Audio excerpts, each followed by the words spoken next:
ಪಾಠ 8 ಇವತ್ತು 76ನೇ ಪ್ರಶ್ನೆಯಿಂದ ಸ್ಟಾರ್ಟ್ ಆಗುತ್ತೆ. ಪಾಠ 8 ಪರಿಸರ.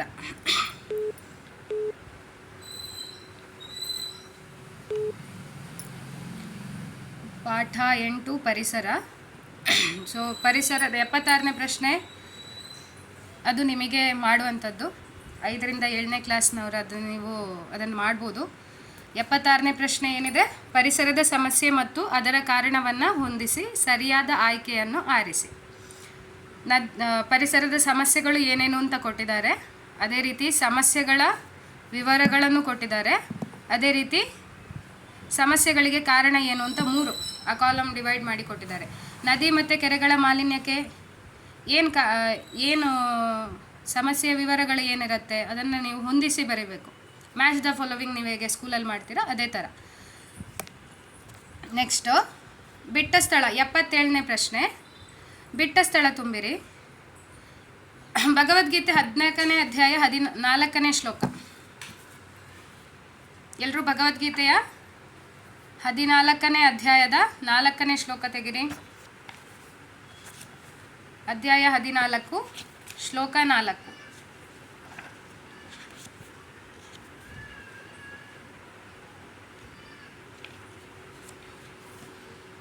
ತೆಗೆದ್ರಾ? ಎಸ್. ಶ್ಲೋಕ ಏನಿದೆ, ಸರ್ವಯೋನಿಷು ಕೌಂತೆಯ ಮೂರ್ತಯಃ ಸಂಭವಂತಿಯಾಃ ತಾಸಾಂ ಬ್ರಹ್ಮ ಮಹದ್ಯೋನಿರ್ ಅಹಂ ಬೀಜ ಪ್ರದಪ್ಪಿತ. ಸೊ ಅದರ ಅನುವಾದವನ್ನು ಓದ್ತಾ ಹೋದರೆ, ಕುಂತಿಯ ಮಗನಾದ ಅರ್ಜುನನೇ, ಜೀವಂತ ಪ್ರಾಣಿಗಳ ಎಲ್ಲ ವರ್ಗಗಳು ಇರುವುದು ಸಾಧ್ಯವಾಗುವುದು ಐಹಿಕ ಪ್ರಕೃತಿಯಲ್ಲಿ ಹುಟ್ಟುವುದರಿಂದ ಮತ್ತು ನಾನೇ ಬೀಜವನ್ನು ನೀಡುವ ತಂದೆ, ಅದನ್ನು ತಿಳಿಯಬೇಕು. ಇವಾಗ ನಿಮಗೆ ಆನ್ಸರ್ ಗೊತ್ತಾಗಿದೆ ಅಂದ್ಕೊಳ್ತೀನಿ. ನೆಕ್ಸ್ಟು 78, ಬೀಜ ನೀಡುವ ತಂದೆ ಯಾರು ಹಾಗೂ ತಾಯಿ ಯಾರು? ಇದಕ್ಕೂ ಆನ್ಸರ್ ಇದೇ ಶ್ಲೋಕದಲ್ಲಿ ಬರುತ್ತೆ. 14ನೇ ಅಧ್ಯಾಯ 4ನೇ ಶ್ಲೋಕ. ಯಾರು ಬೀಜ ನೀಡೋ ತಂದೆ ಹಾಗೂ ತಾಯಿ, ಅದರ ಭಾವಾರ್ಥವನ್ನು ಓದಿದರೆ ನಿಮಗೆ ಗೊತ್ತಾಗತ್ತೆ. ಆಚೆ ಈಚೆ ಎಲ್ಲ ನೋಡೋಕೆ ಹೋಗಬೇಡಿ, ಭಗವದ್ಗೀತೆ ಬುಕ್ಕನ್ನು ನೋಡಿ. ಎಸ್.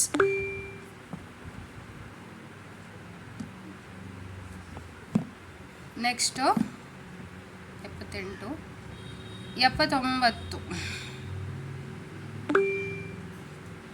79ನೇದು ನೋಡಿ ಕ್ವಶನ್ನು. ಒಂದು ದಿನ ಒಬ್ಬ ವ್ಯಕ್ತಿಯು ಶೇವಿಂಗ್ ಮಾಡಿಕೊಳ್ಳುತ್ತಿದ್ದನು. ಇದ್ದಕ್ಕಿದ್ದಂತೆ ಅವನ ಮುಖಕ್ಕೆ ಗಾಯವಾಗಿ ರಕ್ತಸ್ರಾವ ಪ್ರಾರಂಭವಾಯಿತು. ಆ ವ್ಯಕ್ತಿ ತನ್ನ ಮಗನನ್ನು ಕರೆದು ಡೆಟಾಲ್ ಮತ್ತು ಹತ್ತಿಯನ್ನು ತರಲು ಹೇಳಿದರು. ಮರುದಿನ ಆ ವ್ಯಕ್ತಿಯು ಹರಿತವಾದ ಚಾಕುವಿನಿಂದ ಒಂದು ಕೋಳಿಯನ್ನು ಕತ್ತರಿಸುತ್ತಿದ್ದನು. ಚೂರಿಯ ಇರಿತಕ್ಕೆ ಕೋಳಿಯು ನೋವಿನಿಂದ ಕೂಗುತ್ತಾ ಅಳುತ್ತಿದ್ದವು. ಆಗ ಮಗ ಬಂದು ಕೇಳಿದ, ಅಪ್ಪ, ನಿನಗೆ ಬ್ಲೇಡಿನಿಂದ ಸ್ವಲ್ಪ ಕತ್ತರಿಸಲ್ಪಟ್ಟಾಗ ನೀನು ತೀವ್ರವಾದ ನೋವನ್ನು ಅನುಭವಿಸಿದಿರಿ. ಈಗ ಕೋಳಿಯನ್ನು ಕೊಲ್ಲುತ್ತಿರುವಾಗ ಈ ಕೋಳಿ ಎಷ್ಟು ನರಳುತ್ತಿದೆ ಎಂದು ನಿಮಗೆ ಕಾಣುತ್ತಿಲ್ಲವೇ?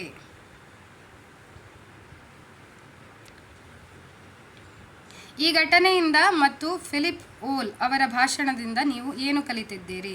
ಮೇಲೆ ಫಿಲಿಪ್ ಓಲೆನವರ ಭಾಷಣ ಇದೆ. ಕ್ಯಾನ್ಸರ್ ರೋಗದಿಂದ ನರಳಾಡುತ್ತಿದ್ದ ನನ್ನ ತಂದೆಯ ಕಿರುಚಾಟವನ್ನು ನಾನು ಕೇಳಿದೆ. ಅವರ ದೇಹವು ಕ್ಯಾನ್ಸರ್ನಿಂದ ನಾಶವಾಯಿತು. ಅದು ಅವರನ್ನು ಕೊಂದಿತು. ನನಗೆ ಅನ್ನಿಸುತ್ತಿತ್ತು, ಈ ಆಕ್ರಂದನಗಳನ್ನು ನಾನು ಮೊದಲು ಕೇಳಿದ್ದೇನೆ ಎಂದು. ಕಸಾಯಿಖಾನೆಗಳಲ್ಲಿ ಪ್ರಾಣಿಗಳ ಕಣ್ಣುಗುದ್ದೆಗಳಿಗೆ ಚೂರಿ ಹಾಕಲಾಗುತ್ತದೆ ಮತ್ತು ಅವುಗಳ ಸ್ನಾಯುಗಳನ್ನು ಹಡಗಿನಲ್ಲಿ ಮಧ್ಯಪ್ರಾಚ್ಯ ದೇಶಗಳಿಗೆ ಸಾಗಿಸಲಾಗುತ್ತದೆ.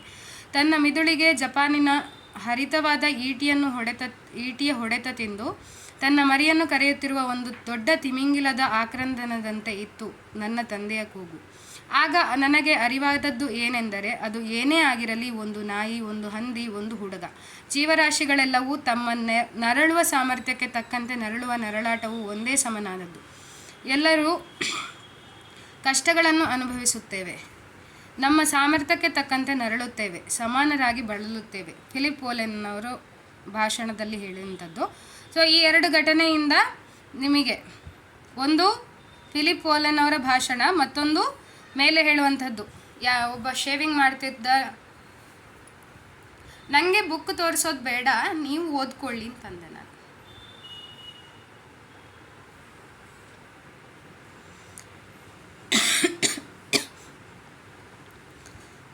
ಒಂದು ಫಿಲಿಪ್ ವೋಲೆನ್ ಅವರ ಭಾಷಣ, ಎರಡನೇದು ಒಬ್ಬ ವ್ಯಕ್ತಿ ಶೇವಿಂಗ್ ಮಾಡ್ತಿದ್ದ, ಅದೇ ರೀತಿ ಅವನ ತಂದೆ ನೆಕ್ಸ್ಟ್ ಡೇ ಏನು ಮಾಡ್ತಿದ್ದಾನೆ, ಕೋಳಿಯನ್ನು ಕಡಿತಿದ್ದಾನೆ. ಆ ಎರಡು ಘಟನೆಯಿಂದ ಏನು ನೀವು ಕಲ್ತಿದ್ದೀರಿ ಅನ್ನೋದನ್ನು ನೀವು ಬರಿಬೇಕು. 4 ಆಪ್ಷನ್ ಕೊಟ್ಟಿದ್ದಾರೆ. ಪ್ರಾಣಿಗಳಿಗೂ ಜೀವವಿದೆ, ನಾವು ನೋವನ್ನು ಅನುಭವಿಸುವಂತೆಯೇ ಪ್ರಾಣಿಗಳು ನೋವನ್ನು ಅನುಭವಿಸುತ್ತವೆ, ಪರವಾಗಿಲ್ಲ ಪ್ರಾಣಿಗಳನ್ನು ಕೊಲ್ಲಬಹುದು, ಎ ಮತ್ತು ಬಿ ಎರಡೂ ಸರಿ. 2 ಘಟನೆಗಳನ್ನು ಓದಿ ನೀವು ಆನ್ಸರ್ ಬರಿಬೇಕು. ಪ್ರಶ್ನೆ 80, ಬಿಟ್ಟ ಸ್ಥಳ ತುಂಬಿರಿ.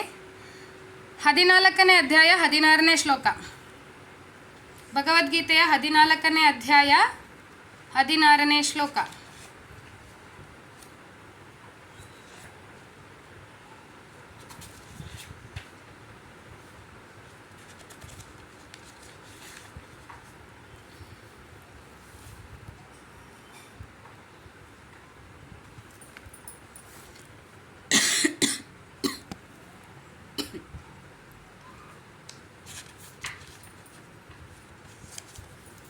ಸೊ 14ನೇ ಅಧ್ಯಾಯ 16ನೇ ಶ್ಲೋಕ ಅಂತ ತೆಗೆದಿದ್ದೀರಾ ಎಲ್ಲರೂ?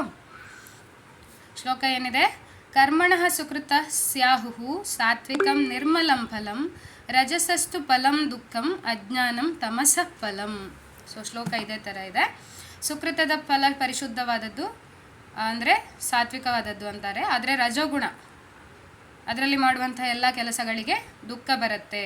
ತಮೋಗುಣದಲ್ಲಿ ಮಾಡುವಂತಹ ಕೆಲಸ ಅಜ್ಞಾನದಲ್ಲಿ, ಅಂದರೆ ತಮೋಗುಣದಲ್ಲಿ ಮಾಡಿದಂತಹ ಕೆಲಸಗಳಿಂದ ಅಜ್ಞಾನವು ಬರುತ್ತದೆ ಅಂತ ಕೊಟ್ಟಿದ್ದಾರೆ.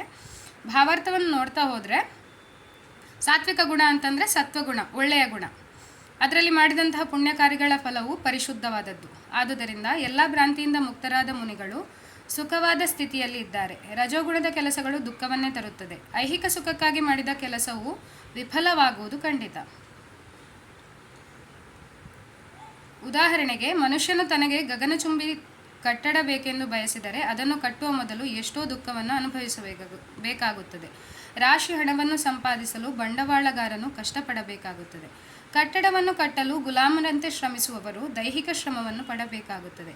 ಈ ದುಃಖಗಳು ಇದ್ದೇ ಇರುತ್ತದೆ. ಹೀಗೆ ಭಗವದ್ಗೀತೆಯು ರಜೋಗುಣದ ಪ್ರಭಾವದಿಂದ ಮಾಡಿದ ಯಾವುದೇ ಕೆಲಸದಲ್ಲಿ ಖಂಡಿತವಾಗಿ ಬಹಳ ದುಃಖವಿರುತ್ತದೆ ಎಂದು ಹೇಳುತ್ತದೆ.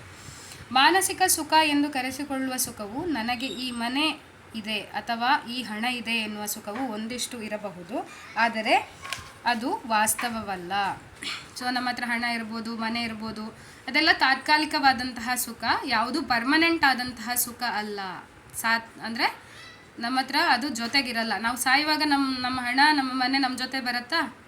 ಇಲ್ಲ ಅಲ್ವಾ? ಎಸ್. ತಮೋ ಗುಣದ ವಿಷಯ ಹೇಳುವುದಾದರೆ, ಕರ್ತೃವಿಗೆ ಜ್ಞಾನವಿಲ್ಲ, ಆದುದರಿಂದ ಅವನ ಚಟುವಟಿಕೆಗಳಿಂದ ತತ್ಕಾಲಕ್ಕೆ ದುಃಖ, ಅನಂತರ ಅವನು ಪ್ರಾಣಿ ಜೀವನದತ್ತ ಹೋಗುವನು. ಪ್ರಾಣಿ ಜೀವನವು ಎಂದೂ ದುಃಖಕರವಾದದ್ದೇ.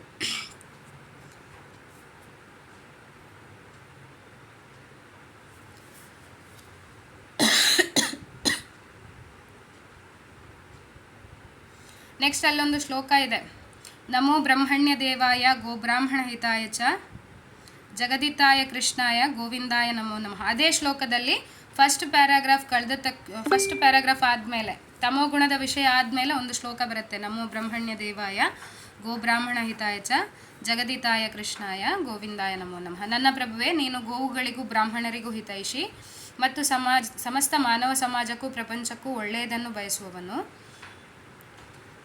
ಇದರ ಭಾವಾರ್ಥ ಎಂದರೆ ಏನಿದ್ರ ಅರ್ಥ? ಈ ಪ್ರಾರ್ಥನೆಯಲ್ಲಿ ಏನಂತಾರೆ, ಗೋವುಗಳು ಮತ್ತು ಬ್ರಾಹ್ಮಣರ ರಕ್ಷಣೆಯನ್ನು ವಿಶೇಷವಾಗಿ ಹೇಳಿದ್ದಾರೆ. ಬ್ರಾಹ್ಮಣರು ಆಧ್ಯಾತ್ಮಿಕ ಶಿಕ್ಷಣದ ಪ್ರತೀಕ, ಗೋವುಗಳು ಅತ್ಯಂತ ಮೌಲಿಕವಾದ ಆಹಾರದ ಪ್ರತೀಕ. ಈ ಎರಡೂ ಜೀವಂತ ಪ್ರಾಣಿಗಳಿಗೆ, ಬ್ರಾಹ್ಮಣರಿಗೆ ಮತ್ತು ಗೋವುಗಳಿಗೆ ಎಲ್ಲ ರಕ್ಷಣೆಯನ್ನು ಕೊಡಬೇಕು. ಅದು ನಾಗರಿಕತೆಯ ನಿಜವಾದ ಪ್ರಗತಿ.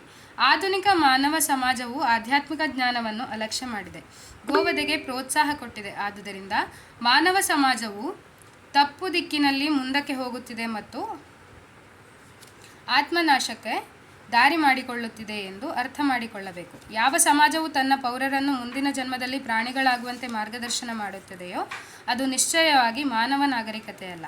ಈ ಮಾನವ ನಾಗರಿಕತೆಯಂತೂ ರಜೋಗುಣ ತಮೋಗುಣ ತುಂಬ ಕೆಳನೆಲೆಗಿಳಿದು ದಾರಿ ತಪ್ಪಿದೆ. ಇದೊಂದು ಬಹು ಅಪಾಯಕಾರಿಯಾದ ಯುಗ. ಮಾನವ ಕುಲವನ್ನು ದೊಡ್ಡ ವಿಪತ್ತಿನಿಂದ ಉಳಿಸಲು ಅತ್ಯಂತ ಸುಲಭವಾದ ಪ್ರಕ್ರಿಯೆಯಾದ ಕೃಷ್ಣ ಪ್ರಜ್ಞೆಯನ್ನು ಲಭ್ಯ ಮಾಡಿಕೊಡಲು ಎಲ್ಲ ರಾಷ್ಟ್ರಗಳಿಗೂ ಎಚ್ಚರ ವಹಿಸಬೇಕು.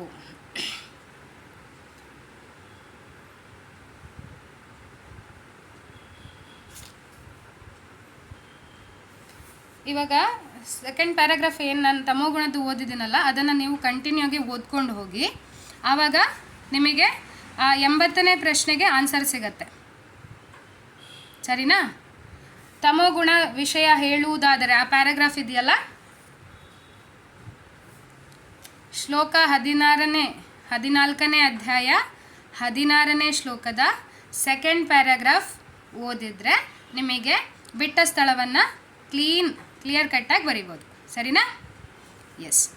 ನೆಕ್ಸ್ಟ್ 81 ನೋಡಿದ್ದೀರಾ? ಅಲ್ಲೊಂದು ಪಿಕ್ಚರ್ ಇದೆ, ಒಬ್ಬರು ಪೈಲ್ವಾನಿಂದು ಪಿಕ್ಚರ್ ಇದೆ, ನೋಡಿದ್ರಾ? ಎಸ್. ಯಾರವರು? ಅನಿಲ್ ಗೋಚಿಕರ್ ಭಗವಂತ ಜಗನ್ನಾಥನ ಸೇವಕ. ಜಗನ್ನಾಥನ ಎಲ್ರಿಗೂ ಗೊತ್ತಾ? ಇವಾಗಷ್ಟೇ ರಥಯಾತ್ರೆ ಮುಗಿಸ್ಕೊಂಡು ಪುನಃ ರಿಟರ್ನ್ ಟು ಪುರಿ ಬಂದರು. ಅವ್ರು ಸ್ವಸ್ಥಾನಕ್ಕೆ ರೀಚ್ ಆಗಿದ್ದಾರೆ. ರಿಟರ್ನ್ ಉಲ್ಟಾ ರಥಯಾತ್ರೆ ಬಂದು ಪುನಃ ಲಕ್ಷ್ಮೀ ದೇವಿ ಜೊತೆ ಮಾತಾಡಿ ಒಳಗಡೆ ಬಂದಿದ್ದಾರೆ. ಸೊ ಅವರು ಯಾರು? ಅನಿಲ್ ಗೋಚಿಕರ್ ಭಗವಂತ ಜಗನ್ನಾಥನ ಸೇವಕ. ಸ್ಥಳೀಯರು ಅವನನ್ನು ಭಗವಂತ ಜಗನ್ನಾಥದ ಅಂಗರಕ್ಷಕನೆಂದು ಕರೆಯುತ್ತಾರೆ. ಅವರು ಅಂತಾರಾಷ್ಟ್ರೀಯ ಬಾಡಿ ಬಿಲ್ಡರ್. ಆಶ್ಚರ್ಯಕರವಾದದ್ದೇನೆಂದರೆ ಅವರು ಸಂಪೂರ್ಣವಾಗಿ ಸಸ್ಯಾಹಾರಿ. ಅವನು ಯಾವುದೇ ಮಾಂಸ, ಮೀನು ಅಥವಾ ಮೊಟ್ಟೆಗಳನ್ನು ಸಹ ತಿನ್ನೋದಿಲ್ಲ. ಶ್ರೀ ಅನಿಲ್ ಅವರಂಥವರಿಂದ ನೀವು ಏನನ್ನು ಕಲಿಯುತ್ತೀರಿ? ನೋಡಿ, ಬಾಡಿ ಬಿಲ್ಡರ್ಸ್ ಆದರೆ ಬರೀ ಮೊಟ್ಟೆ, ಮೀನು, ಮಾಂಸ ತಿನ್ನಬೇಕು ಅಂತ ಇದೆಯಾ? ಇವಾಗ ಯಾರು ಎಕ್ಸಾಂಪಲ್? ಜಗನ್ನಾಥನ್ ಸೇವಕ ಅನಿಲ್ ಗೋಚಿಕರ್. ಸೊ ಅವರಿಂದ ನೀವು ಏನನ್ನು ಕಲಿತೀರಿ ಅದನ್ನು ನೀವು ಬರಿಬೇಕು. ಸರಿನಾ? ಆಪ್ಷನ್ 4 ಕೊಟ್ಟಿದ್ದಾರೆ, ಏನು ಕಲಿತೀರಿ ಅಂತ ಬರಿಬೇಕು. ಆರೋಗ್ಯಕರ ಅಥವಾ ದೃಢವಾದ ದೇಹವನ್ನು ಹೊಂದಲು ನಾವು ಮಾಂಸಾಹಾರಿಗಳಾಗಬೇಕಾಗಿಲ್ಲ. ಅದೇ ರೀತಿ ಆಹಾರಗಳಲ್ಲಿ ಕೂಡ ನಮಗೆ ಪ್ರೋಟೀನು ಎಲ್ಲ ಬೇಕಾದ ಎಲ್ಲ ಅಂಶಗಳು ಸಿಗುತ್ತೆ. ಮಾಂಸಾಹಾರದಲ್ಲಿ ಅಂದರೆ ಏನು ಈಗಿನ ಇದು ಹೇಳುತ್ತೋ, ಮಾಂಸಾಹಾರದಲ್ಲಿ ಸಿಗುವ ಎಲ್ಲ ಪೋಷಕಾಂಶಗಳು ಸಸ್ಯಾಹಾರದಲ್ಲಿ ಸಿಗಲ್ಲ ಅಂತ ಏನಿದೆಯೋ ಎಲ್ಲನೂ ಸಿಗುತ್ತೆ ಸಸ್ಯಾಹಾರದಲ್ಲಿ, ಏನೂ ತೊಂದರೆ ಇಲ್ಲ. ಆಮೇಲೆ ಮಾಂಸಾಹಾರದಿಂದ ಬರುವಂತಹ ಎಬೋಲಾ, ಹಂದಿ ಜ್ವರದಂತಹ ರೋಗಗಳು, ಇದರ ನಾಶಕ್ಕೆ ಸಸ್ಯಾಹಾರಿ ಆಹಾರವು ಸಹಾಯ ಮಾಡುತ್ತದೆ. ಮೇಲಿನದು ಎಲ್ಲವೂ ಸರಿ. ಯಾವುದು ಆನ್ಸರ್ ಅಂತ ನೀವು ಬರಿಬೇಕು. ಎಸ್. 82 ನಮ್ಮ ತಾಯಿಯು ನಮಗೆ 1 ಅಥವಾ 2 ವರ್ಷಗಳವರೆಗೆ ತನ್ನ ಹಾಲನ್ನು ನೀಡುತ್ತಾಳೆ. ಆದರೆ ಹಸುವು ತನ್ನ ಹಾಲನ್ನು ನಮ್ಮ ಜೀವನದ ಕೊನೆಯ ಉಸಿರಿರುವವರೆಗೂ ನಮಗೆ ನೀಡುತ್ತಾಳೆ. ಹಾಗಿದ್ದಲ್ಲಿ ಯಾವ ಪ್ರಾಣಿಯನ್ನು ಕೊಲ್ಲುವುದು ಅಜ್ಞಾನದ ಅತ್ಯಂತ ಕ್ರೂರ ಮತ್ತು ಘೋರ ವಿಧವಾಗಿದೆ? ಇದು ಇವಾಗ ನಿಮಗೆ ಆನ್ಸರ್ ಗೊತ್ತಿರುತ್ತೆ. ಯಾವ ಪ್ರಾಣಿಯನ್ನು ನಾವು ಕೊಲ್ಲಬಾರ್ದು ಅಂತ ಗೊತ್ತಿರುತ್ತೆ ನಿಮಗೆ. ಎಸ್. ಯಾಕೆಂತಂದರೆ ಹಸು ನಮಗೇನು ಕೊಡುತ್ತೆ? ಹಾಲು ಕೊಡುತ್ತೆ. ಎಸ್. ಏನು 1-2 ವರ್ಷಕ್ಕೆ ಕೊಡುತ್ತಾ? ಅಲ್ಲಲ್ಲ, ಪರ್ಮನೆಂಟ್. ನಮ್ಮ 100 ವರ್ಷ ಬದುಕಿದ್ರೆ 100 ವರ್ಷವೂ ಹಸು ಹಾಲು ಕುಡಿಬೋದು.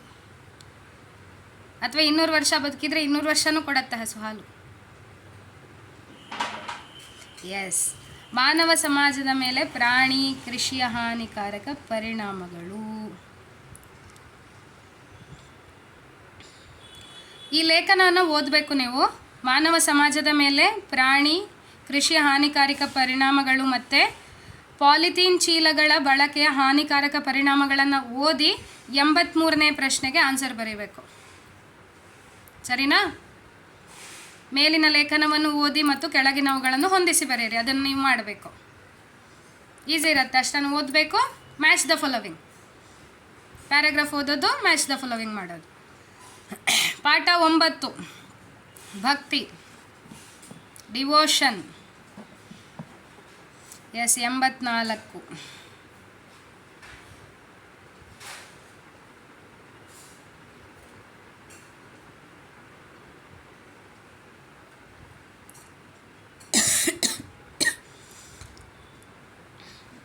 ಭಗವಾನ್ ಎನ್ನುವ ಸಂಸ್ಕೃತ ಪದವನ್ನು ವ್ಯಾಸದೇವರ ತಂದೆಯು ಅಧಿಕೃತವಾಗಿ ಹೇಳಬಲ್ಲವರೂ ಆದ ಪರಾಶರ ಮುನಿಗಳು ವಿವರಿಸಿದ್ದಾರೆ. ಎಲ್ಲ ಸಂಪತ್ತು, ಎಲ್ಲ ಶಕ್ತಿ, ಎಲ್ಲ ಕೀರ್ತಿ, ಎಲ್ಲ ಸೌಂದರ್ಯ, ಎಲ್ಲ ಜ್ಞಾನ, ಎಲ್ಲ ವೈರಾಗ್ಯವನ್ನು ಹೊಂದಿರುವ ಪರಮ ಪುರುಷನನ್ನೇ ಭಗವಂತ, ಭಗವಾನ್ ಎಂದು ಕರೆಯುವುದು. ತುಂಬ ಶ್ರೀಮಂತರಾದವರು, ತುಂಬ ಬಲಶಾಲಿಗಳು, ತುಂಬ ಸುಂದರರು, ತುಂಬ ಕೀರ್ತಿಶಾಲಿಗಳು, ತುಂಬ ವಿದ್ವಾಂಸರು ಮತ್ತು ತುಂಬ ನಿರ್ಲಿಪ್ತರು ಆದ ಅನೇಕ ವ್ಯಕ್ತಿಗಳಿದ್ದಾರೆ. ಆದರೆ ನಾನು ಎಲ್ಲ ಸಂಪತ್ತು, ಎಲ್ಲ ಸಾಮರ್ಥ್ಯ ಮೊದಲಾದವುಗಳನ್ನು ಸಂಪೂರ್ಣವಾಗಿ ಹೊಂದಿದ್ದೇನೆ ಎಂದು ಯಾರೂ ಹೇಳಿಕೊಳ್ಳುವಂತಿಲ್ಲ. ಕೃಷ್ಣನೊಬ್ಬ ಮಾತ್ರ ಹೀಗೆ ಹೇಳಿಕೊಳ್ಳಬಲ್ಲ, ಏಕೆಂದರೆ ಅವನು ದೇವೋತ್ತಮ ಪರಮಪುರುಷ. ಸೊ ಇಲ್ಲಿ ಭಗವಂತ ಅನ್ನುವ ಶಬ್ದ ಭಗವಾನ್ ಅನ್ನುವ ಶಬ್ದ ಯಾರು ಪರಾಶರ ಮುನಿಗಳು ವಿವರಿಸ್ತಾರೆ.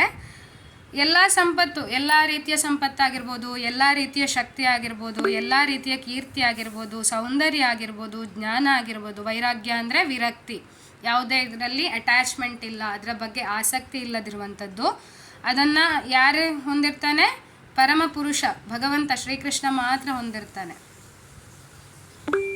ನಾನು ಆನ್ಸರು ಜೊತೆಗೆ ಹೇಳ್ಕೊಡ್ತಾ ಇದ್ದೀನಿ, ಕೇಳಿಸ್ಕೊಳ್ಳಿ ಕರೆಕ್ಟಾಗಿ. ಎಸ್, ಹಾಗಾಗಿ ಏನಾಗುತ್ತೆ, ನಮ್ಮಲ್ಲಿ ಕೆಲವರು ಶ್ರೀಮಂತರಾಗಿರ್ಬೋದು, ಕೆಲವರಿಗೆ ಶಕ್ತಿ ಜಾಸ್ತಿ ಇರ್ಬೋದು, ಅಥವಾ ಕೆಲವರು ತುಂಬ ಚೆನ್ನಾಗಿರ್ಬೋದು, ಸುಂದರವಾಗಿರ್ಬೋದು, ಕೆಲವರ ಹತ್ರ ಕೀರ್ತಿ ಇರ್ಬೋದು, ಕೆಲವರು ಘನ ಪಾಂಡಿತ್ಯವನ್ನು ಹೊಂದಿರ್ಬೋದು, ಅಥವಾ ಕೆಲವರು ವೈರಾಗ್ಯದಿಂದ ಇರ್ಬೋದು. ಆದರೆ ಎಲ್ಲ ಗುಣ ಯಾರ ಹತ್ರ ಇರುತ್ತೆ? ಎಲ್ಲ ಗುಣ ಕೇವಲ ದೇವೋತ್ತಮ ಪರಮಪುರುಷ ಕೃಷ್ಣನ ಹತ್ರ ಇರುತ್ತೆ. ಎಸ್, ಇವಾಗ ನಿಮಗೆ ಅದರ ಆನ್ಸರ್ ಗೊತ್ತಾಗಿರುತ್ತೆ. 84ನೇ ಪ್ರಶ್ನೆಗೆ. 85, ನೀವು ಈ ಕೆಳಗಿನವುಗಳನ್ನು ಹೊಂದಿಸಬಹುದೇ? ಯಾವ ವ್ಯಕ್ತಿಯು ಯಾವ ಐಶ್ವರ್ಯವನ್ನು ಹೊಂದಿದ್ದಾರೆ? ಗಾಂಧೀಜಿ, ಐನ್ಸ್ಟೈನ್, ವಿಶ್ವಸುಂದರಿ, ರಾಮಾನುಜಾಚಾರ್ಯ.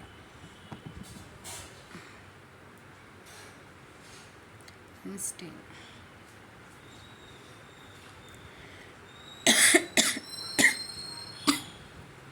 ಇದನ್ನು ನೀವು ಹೊಂದಿಸಿ ಬರೀತೀರಾ? ಈಸಿ ಇದೆ ಅದು. ಎಸ್, ಇವಾಗ ಶ್ಲೋಕ ರಿಲೇಟೆಡ್ ಕ್ವಶನ್ನು 86ನೇದು. ಖಾಲಿ ಜಾಗಗಳನ್ನು ಭರ್ತಿ ಮಾಡಿ ಮತ್ತು ಸರಿಯಾದ ಆಯ್ಕೆಗಳನ್ನು ಆರಿಸಿ. ಸೊ ಕೆಳಗಡೆ 4 ಆಯ್ಕೆ ಕೊಟ್ಟಿದ್ದಾರೆ. ಸೊ 10.36ನೇ ಶ್ಲೋಕ, 10ನೇ ಅಧ್ಯಾಯ 36ನೇ ಶ್ಲೋಕ ತೆಗಿರಿ.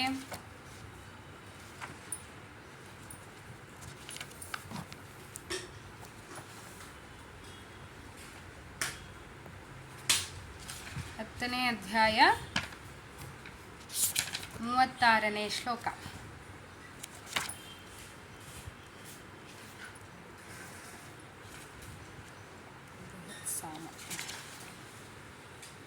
ಎಸ್,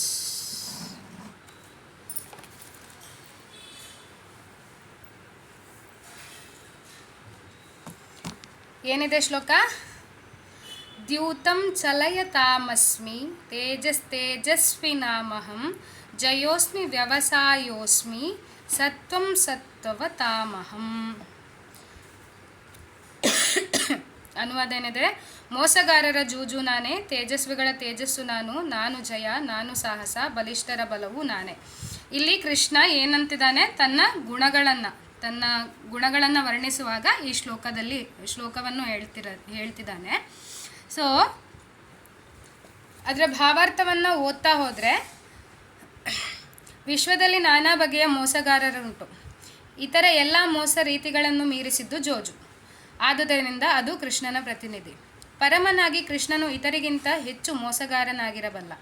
ಕೃಷ್ಣನು ಯಾರಿಗಾದರೂ ವಂಚಿಸಲು ಇಚ್ಛಿಸಿದರೆ ಯಾರೂ ಅವನ ವಂಚನೆಯಲ್ಲಿ ಮೀರಲಾರರು. ಅವನ ಹಿರಿಮೆಗೆ ಒಂದೇ ಮುಖವಲ್ಲ, ಅದಕ್ಕೆ ಎಲ್ಲ ಮುಖಗಳುಂಟು. ಜಯಶಾಲಿಗಳಲ್ಲಿ ಆತನು ಜಯ, ತೇಜಸ್ವಿಗಳ ತೇಜಸ್ಸು ಅವನು. ಪ್ರಯತ್ನಶೀಲರಲ್ಲಿ ಶ್ರಮ ಪಡುವವರಲ್ಲಿ ಅವನೇ ಅತ್ಯಂತ ಪ್ರಯತ್ನಶೀಲ ಮತ್ತು ಅತ್ಯಂತ ಶ್ರಮ ಪಡುವವನು.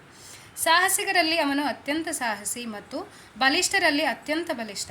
ಕೃಷ್ಣನು ಭೂಮಿಯ ಮೇಲೆ ಇದ್ದಾಗ ಅವನನ್ನು ಯಾರೂ ಬಲದಲ್ಲಿ ಮೀರಿಸುವವರಿಲ್ಲ. ಬಾಲ್ಯದಲ್ಲಿಯೇ ಗೋವರ್ಧನಗಿರಿಯನ್ನು ಎತ್ತಿದವನು ಅವನು. ಮೋಸದಲ್ಲಿ ಯಾರೂ ಅವನನ್ನು ಮೀರಿಸಲಾರರು. ತೇಜಸ್ಸಿನಲ್ಲಿ ಅವನನ್ನು ಯಾರೂ ಮೀರಿಸಲಾರರು. ಜಯದಲ್ಲಿ ಯಾರೂ ಅವನನ್ನು ಮೀರಿಸಲಾರರು. ಸಾಹಸದಲ್ಲಿ ಯಾರೂ ಅವನನ್ನು ಮೀರಿಸಲಾರರು ಮತ್ತು ಶಕ್ತಿಯಲ್ಲಿ ಯಾರೂ ಅವನನ್ನು ಮೀರಿಸಲಾರರು. ಸೊ ಇವಾಗ ನಿಮಗೆ ಆನ್ಸರ್ ಸಿಕ್ಕಿರತ್ತೆ. ಡ್ಯಾಶ್. ಕೃಷ್ಣನು ಭೂಮಿಯ ಮೇಲೆ ಇದ್ದಾಗ ಅವನನ್ನು ಯಾರು ಡ್ಯಾಶ್ದಲ್ಲಿ ಮೀರಿಸುವವರಿರಲಿಲ್ಲ. ನೆಕ್ಸ್ಟ್ ಏನಿದೆ, ಅವನ ದಿವ್ಯ ರೂಪವು ಎಲ್ಲ ಲೋಕಗಳಲ್ಲಿ ಅತ್ಯಂತ ಡ್ಯಾಶ್ವಾದದ್ದು. ಅವನ ಕಣ್ಣುಗಳು ತಾವರೆಯ ದಳಗಳಂತಿವೆ. ಅವನ ದೇಹದ ಬಣ್ಣವು ಮೇಘಗಳ ವರ್ಣದಂತಿದೆ. ಸಹಸ್ರಾರು ಮನ್ಮಥರ ರೂಪವನ್ನು ಮೀರಿಸುವ ಸೌಂದರ್ಯ ಅವನದು. ಭಗವದ್ಗೀತೆ 8.21. ಎಸ್, 8ನೇ ಅಧ್ಯಾಯ 21ನೇ ಶ್ಲೋಕ.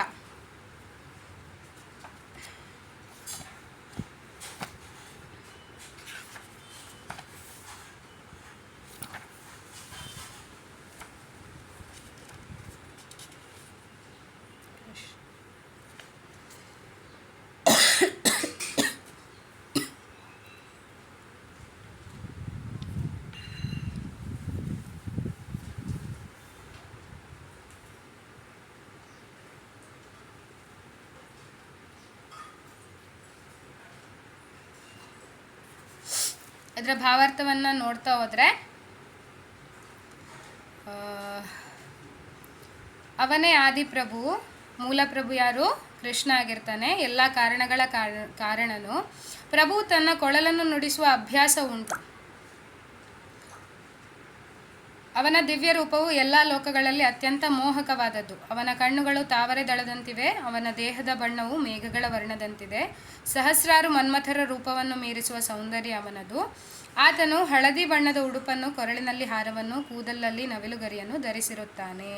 ಗೋಲೋಕ ವೃಂದಾವನವು ಆಧ್ಯಾತ್ಮಿಕ ಜಗತ್ತಿನಲ್ಲಿ ಪರಮೋಚ್ಚ ಲೋಕ. ಸೊ ಇಲ್ಲಿ ವರ್ಣನೆ ಮಾಡಿದ್ದಾರೆ ಯಾವ ರೀತಿ ಇರ್ತಾನ ಅವನು ಅಂತ. ಸೊ ಆನ್ಸರ್ ಬರೀಬೇಕು ನೀವು. ನೆಕ್ಸ್ಟು, ಕೃಷ್ಣನು ಅರ್ಜುನನ ಸಾರಥಿಯಾಗಲು ಒಪ್ಪಿದ್ದು ಅವನ ಮತ್ತೊಂದು ಸಿರಿಯ ಪ್ರದರ್ಶನ. ಕೃಷ್ಣನಲ್ಲಿ ಎಲ್ಲ ಸಿರಿಗಳು ತುಂಬಿ ತುಳುಕುತ್ತಿದೆ. ಅವುಗಳಲ್ಲಿ ಡ್ಯಾಶ್ವು ಒಂದು. ಇದನ್ನು ನೀವು ಬರಿಬೇಕು. 18ನೇ ಅಧ್ಯಾಯ 78ನೇ ಶ್ಲೋಕದ ಭಾವಾರ್ಥವನ್ನು ಓದಿ ಬರಿಬೇಕು. ಸರಿನಾ? ಎಲ್ಲರೂ 18ನೇ ಅಧ್ಯಾಯದ 78ನೇ ಶ್ಲೋಕವನ್ನು ಓದಿ ಆನ್ಸರ್ ಬರೀಬೇಕು. ಓಕೆ?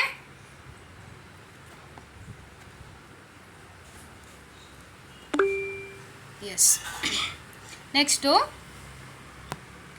ಭಗವದ್ಗೀತೆ 4ನೇ ಅಧ್ಯಾಯ 1ನೇ ಶ್ಲೋಕ.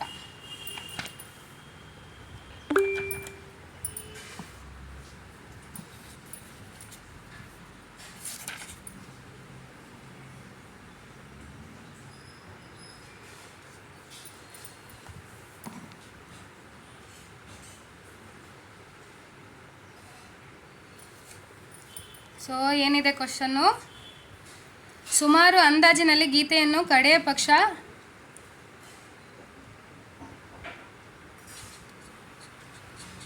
12 ಕೋಟಿ ವರ್ಷ ಹಿಂದೆ ಉಪದೇಶಿಸಿರಬೇಕು. ಆದರೆ ಮಾನವ ಕುಲಕ್ಕೆ ಅದು 20 ಲಕ್ಷ ವರ್ಷಗಳಿಂದ ಉಳಿದು ಬಂದಿದೆ. ಸುಮಾರು ಡ್ಯಾಶ್ ವರ್ಷಗಳ ಕೆಳಗೆ ಭಗವಂತನು ಅದನ್ನು ಅರ್ಜುನನಿಗೆ ಉಪದೇಶ ಮಾಡಿದನು. 4ನೇ ಅಧ್ಯಾಯ 1ನೇ ಶ್ಲೋಕದ ಕೊನೆಯ ಪ್ಯಾರಾಗ್ರಾಫಲ್ಲಿ ನಿಮಗೆ ಅದರ ಬಗ್ಗೆ ಇನ್ಫಾರ್ಮೇಷನ್ ಸಿಗುತ್ತೆ.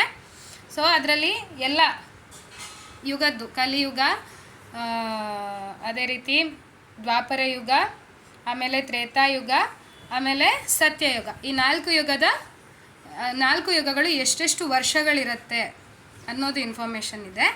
ಆಮೇಲೆ ಯಾರಿಗೆ ಭಗವಂತ ಅಂದರೆ ನಮ್ಮ ಮನುಷ್ಯ ಕುಲ ಹುಟ್ಟುವುದಕ್ಕಿಂತಲೂ ಮೊದಲು ಭಗವಂತ ಸೂರ್ಯದೇವ ಆದಂತಹ ವಿವಸ್ವಾನನಿಗೆ ಭಗವದ್ಗೀತೆಯನ್ನು ಬೋಧಿಸ್ತಾನೆ. ಆದರೆ ಏನಾಗತ್ತೆ, ಅದು ಜ್ಞಾನ ಇಲ್ಲ ನಮ್ಮ ಹತ್ರ ನಮಗೆ ಸಿಗದೇ ಇರೋ ಕಾರಣ ವಾಪಸ್ ಯಾವಾಗ ಬೋಧಿಸ್ತಾನೆ? 5000 ವರ್ಷಗಳ ಹಿಂದೆ ಭಗವಂತ ಮತ್ತೆ ಅದನ್ನು ಉಪದೇಶವನ್ನು ಮಾಡ್ತಾನೆ. ಯಾರಿಗೆ ಉಪದೇಶ ಮಾಡ್ತಾನೆ ಭಗವದ್ಗೀತೆಯನ್ನು? ಕೃಷ್ಣ ಅರ್ಜುನನಿಗೆ 5000 ವರ್ಷಗಳ ಹಿಂದೆ ಉಪದೇಶವನ್ನು ಮಾಡ್ತಾನೆ. ಸೊ ಇವಾಗ ಇದಕ್ಕೆ 84ನೇ ಪ್ರಶ್ನೆಗೆ ಯಾವ ಆನ್ಸರ್ ಅನ್ನೋದನ್ನು ನೀವು ಬರಿಬೇಕು. ನೆಕ್ಸ್ಟು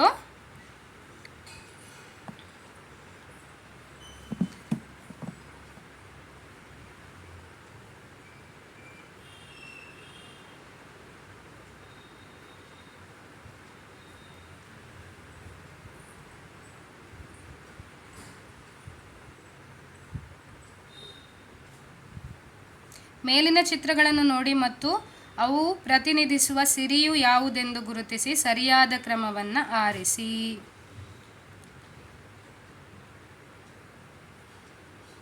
ಸೊ ಫಸ್ಟ್ ಪಿಕ್ಚರ್ ಏನಿದೆ? ರಾಜ್ಯಭಾರ ಮಾಡ್ತಿದ್ದಾನೆ ಕೃಷ್ಣ, ಹೌದಾ? ಫಸ್ಟ್ ಚಿತ್ರ ಏನಿದೆ? ಕೃಷ್ಣ ರಾಜ್ಯಭಾರವನ್ನು ಮಾಡ್ತಾ ಇದ್ದಾನೆ ಕೂತ್ಕೊಂಡು. ಅವನ ಸುತ್ತಲೂ ಜನ ಇದ್ದಾರೆ, ಅವನು ಪೀಠದಲ್ಲಿ ಆರೋಹಣಗೊಂಡ್ಕೊಂಡಿದ್ದಾನೆ. ಏನಿದೆ ಅವನಿಗೀಗ? ಅವನ ಹತ್ರ ಕೀರ್ತಿ ಇದೆ, ಅವನು ರಾಜ ಆಗಿದ್ದಾನೆ, ಅವನ ಪ್ರಜೆಗಳನ್ನು ಸಲಹುತ್ತಿದ್ದಾನೆ. ಸೊ ಅವನ ಹತ್ರ ಕೀರ್ತಿ ಇದೆ. ಸೆಕೆಂಡ್ ಪಿಕ್ಚರಲ್ಲಿ ಏನು ಮಾಡ್ತಿದ್ದಾನೆ? ಕೃಷ್ಣ ಗೀತೆಯನ್ನು ಬೋಧನೆ ಮಾಡ್ತಿದ್ದಾನೆ. ಎಲ್ಲರೂ ಆ ಪಿಕ್ಚರನ್ನು ನೋಡಿದಿರ್ತಲ್ಲ, ಭಗವದ್ಗೀತೆಯ ಫ್ರಂಟ್ ಪೇಜಲ್ಲಿರುತ್ತೆ. ಕೃಷ್ಣ ಅರ್ಜುನನಿಗೆ ಬೋಧನೆಯನ್ನು ಮಾಡ್ತಿದ್ದಾನೆ. ಏನು ಬೋಧನೆಯನ್ನು ಮಾಡ್ತಿದ್ದಾನೆ? ಜ್ಞಾನವನ್ನು ನೀಡ್ತಿದ್ದಾನೆ ಕೃಷ್ಣ. ಎಸ್, ಜ್ಞಾನವನ್ನು ನೀಡ್ತಿದ್ದಾನೆ. ಮೂರನೇದೇನಿದೆ?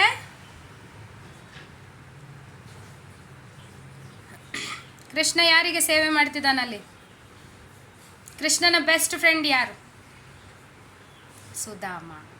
ಸುಧಾಮನಿಗೆ ಸೇವೆಯನ್ನು ಮಾಡ್ತಿದ್ದಾನೆ. ಯಾವ ರೀತಿ? ಅವನು ತುಂಬ ದೊಡ್ಡ ರಾಜ ಕೃಷ್ಣ, ಸುಧಾಮ ತುಂಬ ಬಡವ. ಚೀತುವನ್ನು ಇಲ್ಲ ಅವನನ್ನು ತನ್ನ ರಾಜ್ಯ, ಅವನೆಲ್ಲಿ ಸೀಟಲ್ಲಿ ಕೂತ್ಕೊತಾನೆ ಅಲ್ಲಿ ಕೂತ್ಕೊಳಿಸಿ ಅವನ ಪಾದ ತೊಳೆದು ಅವನ ಕಾಲೊತ್ತಿ ಅವನು ತಿನ್ನೋದನ್ನೆಲ್ಲ ಕೊಟ್ಟು ಎಲ್ಲ ಆ ರೀತಿ ಮಾಡ್ತಿದ್ದಾನೆ. ನಾಲ್ಕನೇದೇನಿದೆ?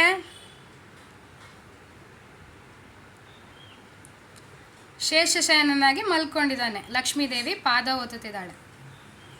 ಸರಿನಾ? ಐದನೇದೇನು?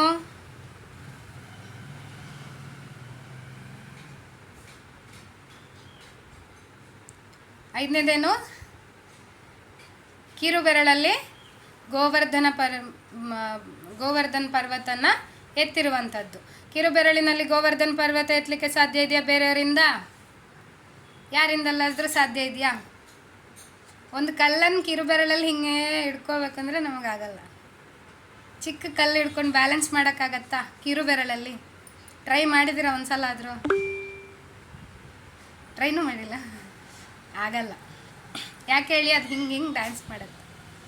ಆದರೆ ಕೃಷ್ಣ ಅಷ್ಟು ದೊಡ್ಡ ಬೆಟ್ಟನ ಹಿಂಗೆ ಕಿರುಬೆರಳಲ್ಲಿ ಇಟ್ಬಿಟ್ಟಿದ್ದಾನೆ. ಸೊ ಅವನಿಗೇನಿದೆ? ಬಲ ಇದೆ. ಐದನೇದಾಯಿತು. ಆರನೇದೇನು? ಗೋಪಾಲಕನಾಗಿ ಇದ್ದಾನೆ, ಕೊರಳಲ್ಲಿ ಹಿಡ್ಕೊಂಡು. ಅವನಷ್ಟು ಶ್ರೀಮಂತನಾಗಿದ್ದರೂ ಕೂಡ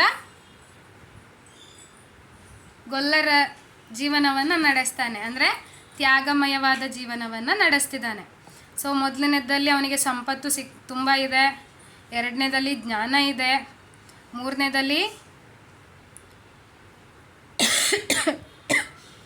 ಸೌಂದರ್ಯ ಇದೆ, ನಾಲ್ಕನೇದಲ್ಲಿ ಕೀರ್ತಿ ಇದೆ, ಐದನೇದಲ್ಲಿ ಬಲ ಇದೆ, ಆರನೇದಲ್ಲಿ ತ್ಯಾಗ ಇದೆ.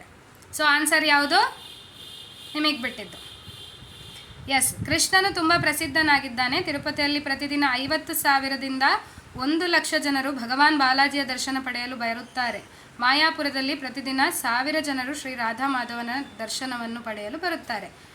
ತಿರುಪತಿ ಬಾಲಾಜಿ ಎಲ್ರಿಗೂ ಗೊತ್ತಲ್ಲ. ಮಾಯಾಪುರ ರಾಧಾ ಮಾಧವ್ ಗೊತ್ತಾ? ಗೊತ್ತಿಲ್ಲ. ಎಲ್ಲರೂ ಒಂದ್ಸಲ ಕ್ಲಾಸ್ ಆದಮೇಲೆ ಎಲ್ಲರ ಹತ್ರ ಗೂಗಲ್ ಇರುತ್ತೆ, ಮೊಬೈಲ್ ಇರುತ್ತೆ, ಮಾಯಾಪುರ ಶ್ರೀ ರಾಧಾ ಮಾಧವ್ ಅಂತ ಹಾಕಿ. ಚೆನ್ನಾಗಿದ್ದಾರೆ ರಾಧಾಕೃಷ್ಣ ರೆಡ್ಡಿ ಟಿ ಮೂರ್ತಿ, ಚೆನ್ನಾಗಿದೆ, ಒಂದು ಸಲ ನೋಡಿ, ಓಕೆನಾ? ಎಸ್, ಅಲ್ಲೂ ಅಷ್ಟೇ ತುಂಬ ಜನ ಬರ್ತಾರೆ. ಬಾಲಾಜಿ ಹೆಂಗೆ ಜನ ನಾವು ಹೆಂಗೆ ಹೋಗ್ತೀವಲ್ಲ ಹಾಗೆ ಮಾಯಾಪುರಕ್ಕೂ ಜನರು ಹೋಗ್ತಾರೆ. ನೆಕ್ಸ್ಟು ಭಗವದ್ಗೀತೆಯ ಶ್ಲೋಕ 11.12ರಿಂದ 11.34 ಸಹಾಯದಿಂದ ಈ ಕೆಳಗಿನವುಗಳನ್ನು ಸರಿಯಾಗಿ ಹೊಂದಿಸಿ ಬರೆಯಿರಿ. ಲಾಂಗ್ ಕ್ವಶನ್ ಇದೆ.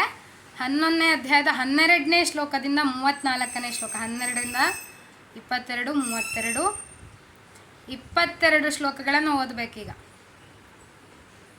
ಇವುಗಳನ್ನಿಷ್ಟನ್ನು ಹೊಂದಿಸಿ ಬರಿಬೇಕು ಅಂದರೆ ನಾವು 22 ಶ್ಲೋಕಗಳ ಬಗ್ಗೆ ಗೊತ್ತಿರಬೇಕು, ಓಕೆನಾ? ಮಾಡೋಣ ಇವಾಗ. ರೆಡಿ? ಎಸ್.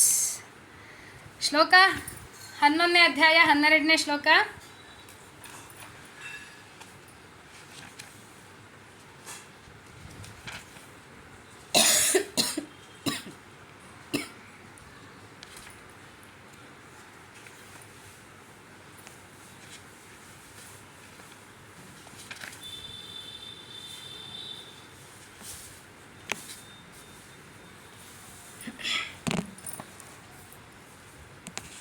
ಸೊ 12ನೇ ಶ್ಲೋಕ ಏನಿದೆ, ದಿವಿ ಸೂರ್ಯ ಸಹಸ್ರಸ್ಯ ಭವೇದ್ಯು ಗಪದುತ್ಥಿತ ಯದಿ ಭಾ ಸದೃಶಿ ಸಾ ಸ್ಯಾತ್ ಭಾಸಸ್ತಸ್ಯ ಮಹಾತ್ಮನಃ.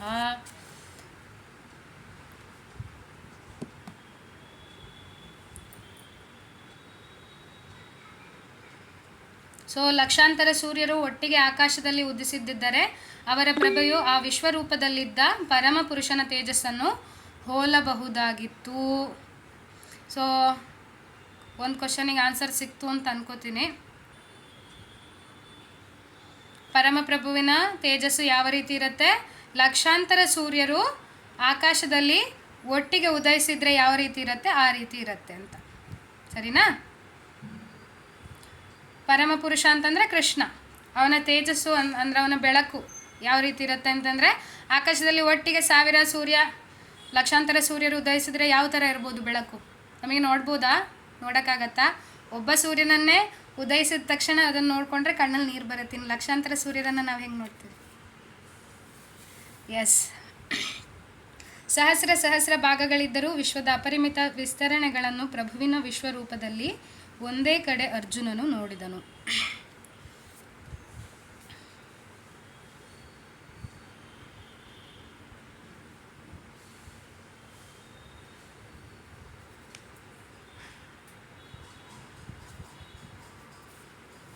ಸೊ ಅರ್ಜುನನಿಗೆ ಶ್ಲೋಕ 13ರಲ್ಲಿ ಏನು ಹೇಳ್ತಾರೆ? ಭಗವಂತ ವಿಶ್ವರೂಪವನ್ನು ತೋರಿಸ್ತಾನೆ. ಯಾರಿಗೆ? ಅರ್ಜುನನಿಗೆ. ಏನಕ್ಕೆ ತೋರಿಸ್ತಾನೆ? ಅರ್ಜುನ ರಿಕ್ವೆಸ್ಟ್ ಮಾಡ್ತಾನೆ, ನನಗೆ ನಿನ್ನ ವಿಶ್ವರೂಪ ದರ್ಶನವನ್ನು ಮಾಡಬೇಕು, ಅದಕ್ಕೋಸ್ಕರ ನೀನು ವಿಶ್ವರೂಪ ದರ್ಶನವನ್ನು ನನಗೆ ಕೊಡು ಅಂತ ಅರ್ಜುನ ರಿಕ್ವೆಸ್ಟ್ ಮಾಡಿದ್ದಕ್ಕೆ ಭಗವಂತ ಏನು ಮಾಡ್ತಾನೆ? ತನ್ನ ವಿಶ್ವರೂಪ ದರ್ಶನವನ್ನು ಮಾಡ್ತಾನೆ. ವಿಶ್ವರೂಪ ದರ್ಶನ ಅಂತಂದರೆ ಭಗವಂತನಿಗೆ ಸಹಸ್ರ ಕೈಗಳಿರುತ್ತೆ, ಸಹಸ್ರ ತಲೆಗಳಿರುತ್ತೆ, ಭೂಮಿಯಿಂದ ಆಕಾಶ ತನಕ ಶರೀರ ಇರುತ್ತೆ.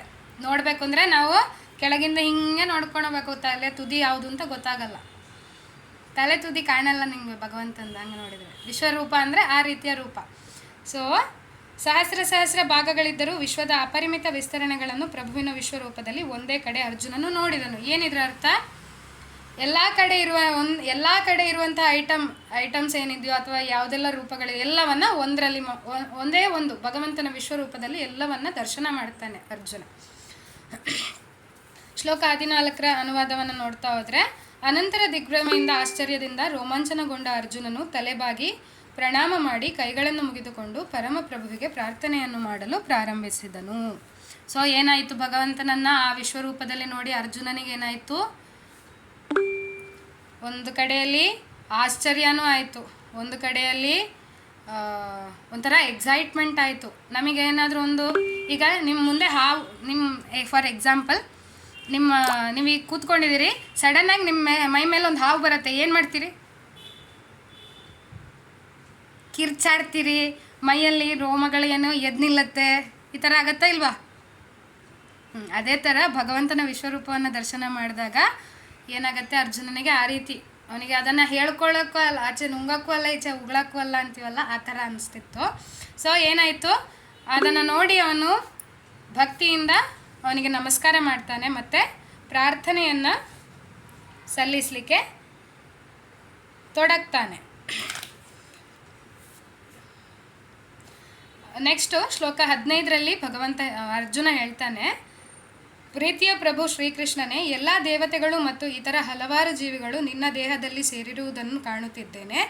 ಬ್ರಹ್ಮನು ಕಮಲದ ಮೇಲೆ ಕುಳಿತಿರುವುದನ್ನು, ಶಿವ ಮತ್ತು ಎಲ್ಲ ಋಷಿಗಳನ್ನು ಮತ್ತು ದಿವ್ಯ ಸರ್ಪಗಳನ್ನು ಕಾಣುತ್ತಿದ್ದೇನೆ. ಸೊ ಪರಮಪ್ರಭು ಶ್ರೀಕೃಷ್ಣನನ್ನು ನೋಡಿ ಏನಾಗತ್ತೆ?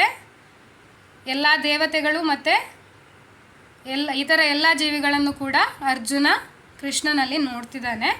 ಅದೇ ರೀತಿ ಬ್ರಹ್ಮ ಯಾವುದರ ಮೇಲೆ ಕುಂತಿದ್ದಾನೆ? ಅರ್ಜುನನ ಎಕ್ಸ್ಪ್ಲನೇಷನ್ ಪ್ರಕಾರ ಬ್ರಹ್ಮ ಯಾವುದರ ಮೇಲೆ ಕೂತಿದ್ದಾನೆ? ಕಮಲದ ಮೇಲೆ. ಅದೇ ರೀತಿ ಶಿವ ಮತ್ತು ಎಲ್ಲ ಋಷಿಗಳು ಮತ್ತು ದಿವ್ಯ ಸರ್ಪಗಳನ್ನು ಕಾಣುತ್ತಿದ್ದೇನೆ. ಇನ್ನೊಂದು ಆನ್ಸರು ಇವಾಗ ಸಿಗತ್ತೆ ನೋಡಿ.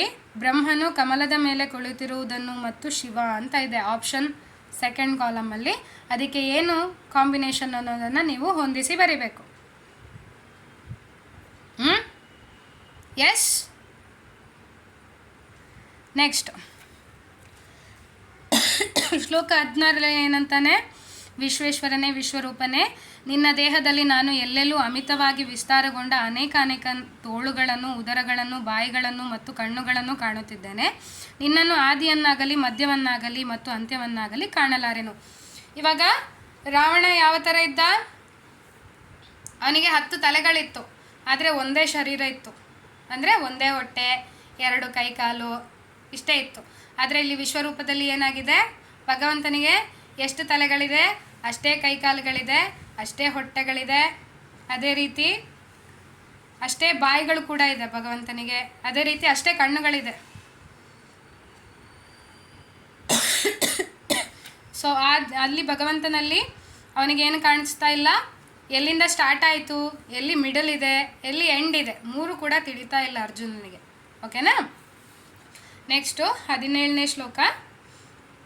ನಿನ್ನ ರೂಪವನ್ನು ನೋಡುವುದು ಕಷ್ಟ, ಏಕೆಂದರೆ ನಿನ್ನ ರೂಪದ ಪ್ರಭೆಯು ಪ್ರಜ್ವಲಿಸುವ ಉರಿಯಂತೆ ಅಥವಾ ಅಳತೆಗೆ ಸಿಕ್ಕದ ಸೂರ್ಯಪ್ರಭೆಯಂತೆ ಸುತ್ತಲೂ ಹರಡಿದೆ. ಆದರೂ ನಾನು ಈ ಪ್ರಕಾಶಮಾನವಾದ ರೂಪವು ವಿವಿಧ ಕಿರೀಟಗಳಿಂದ, ಗದೆಗಳಿಂದ ಮತ್ತು ಚಕ್ರಗಳಿಂದ ಅಲಂಕೃತವಾಗಿರುವುದನ್ನು ಎಲ್ಲೆಲ್ಲೂ ಕಾಣುತ್ತಿದ್ದೇನೆ.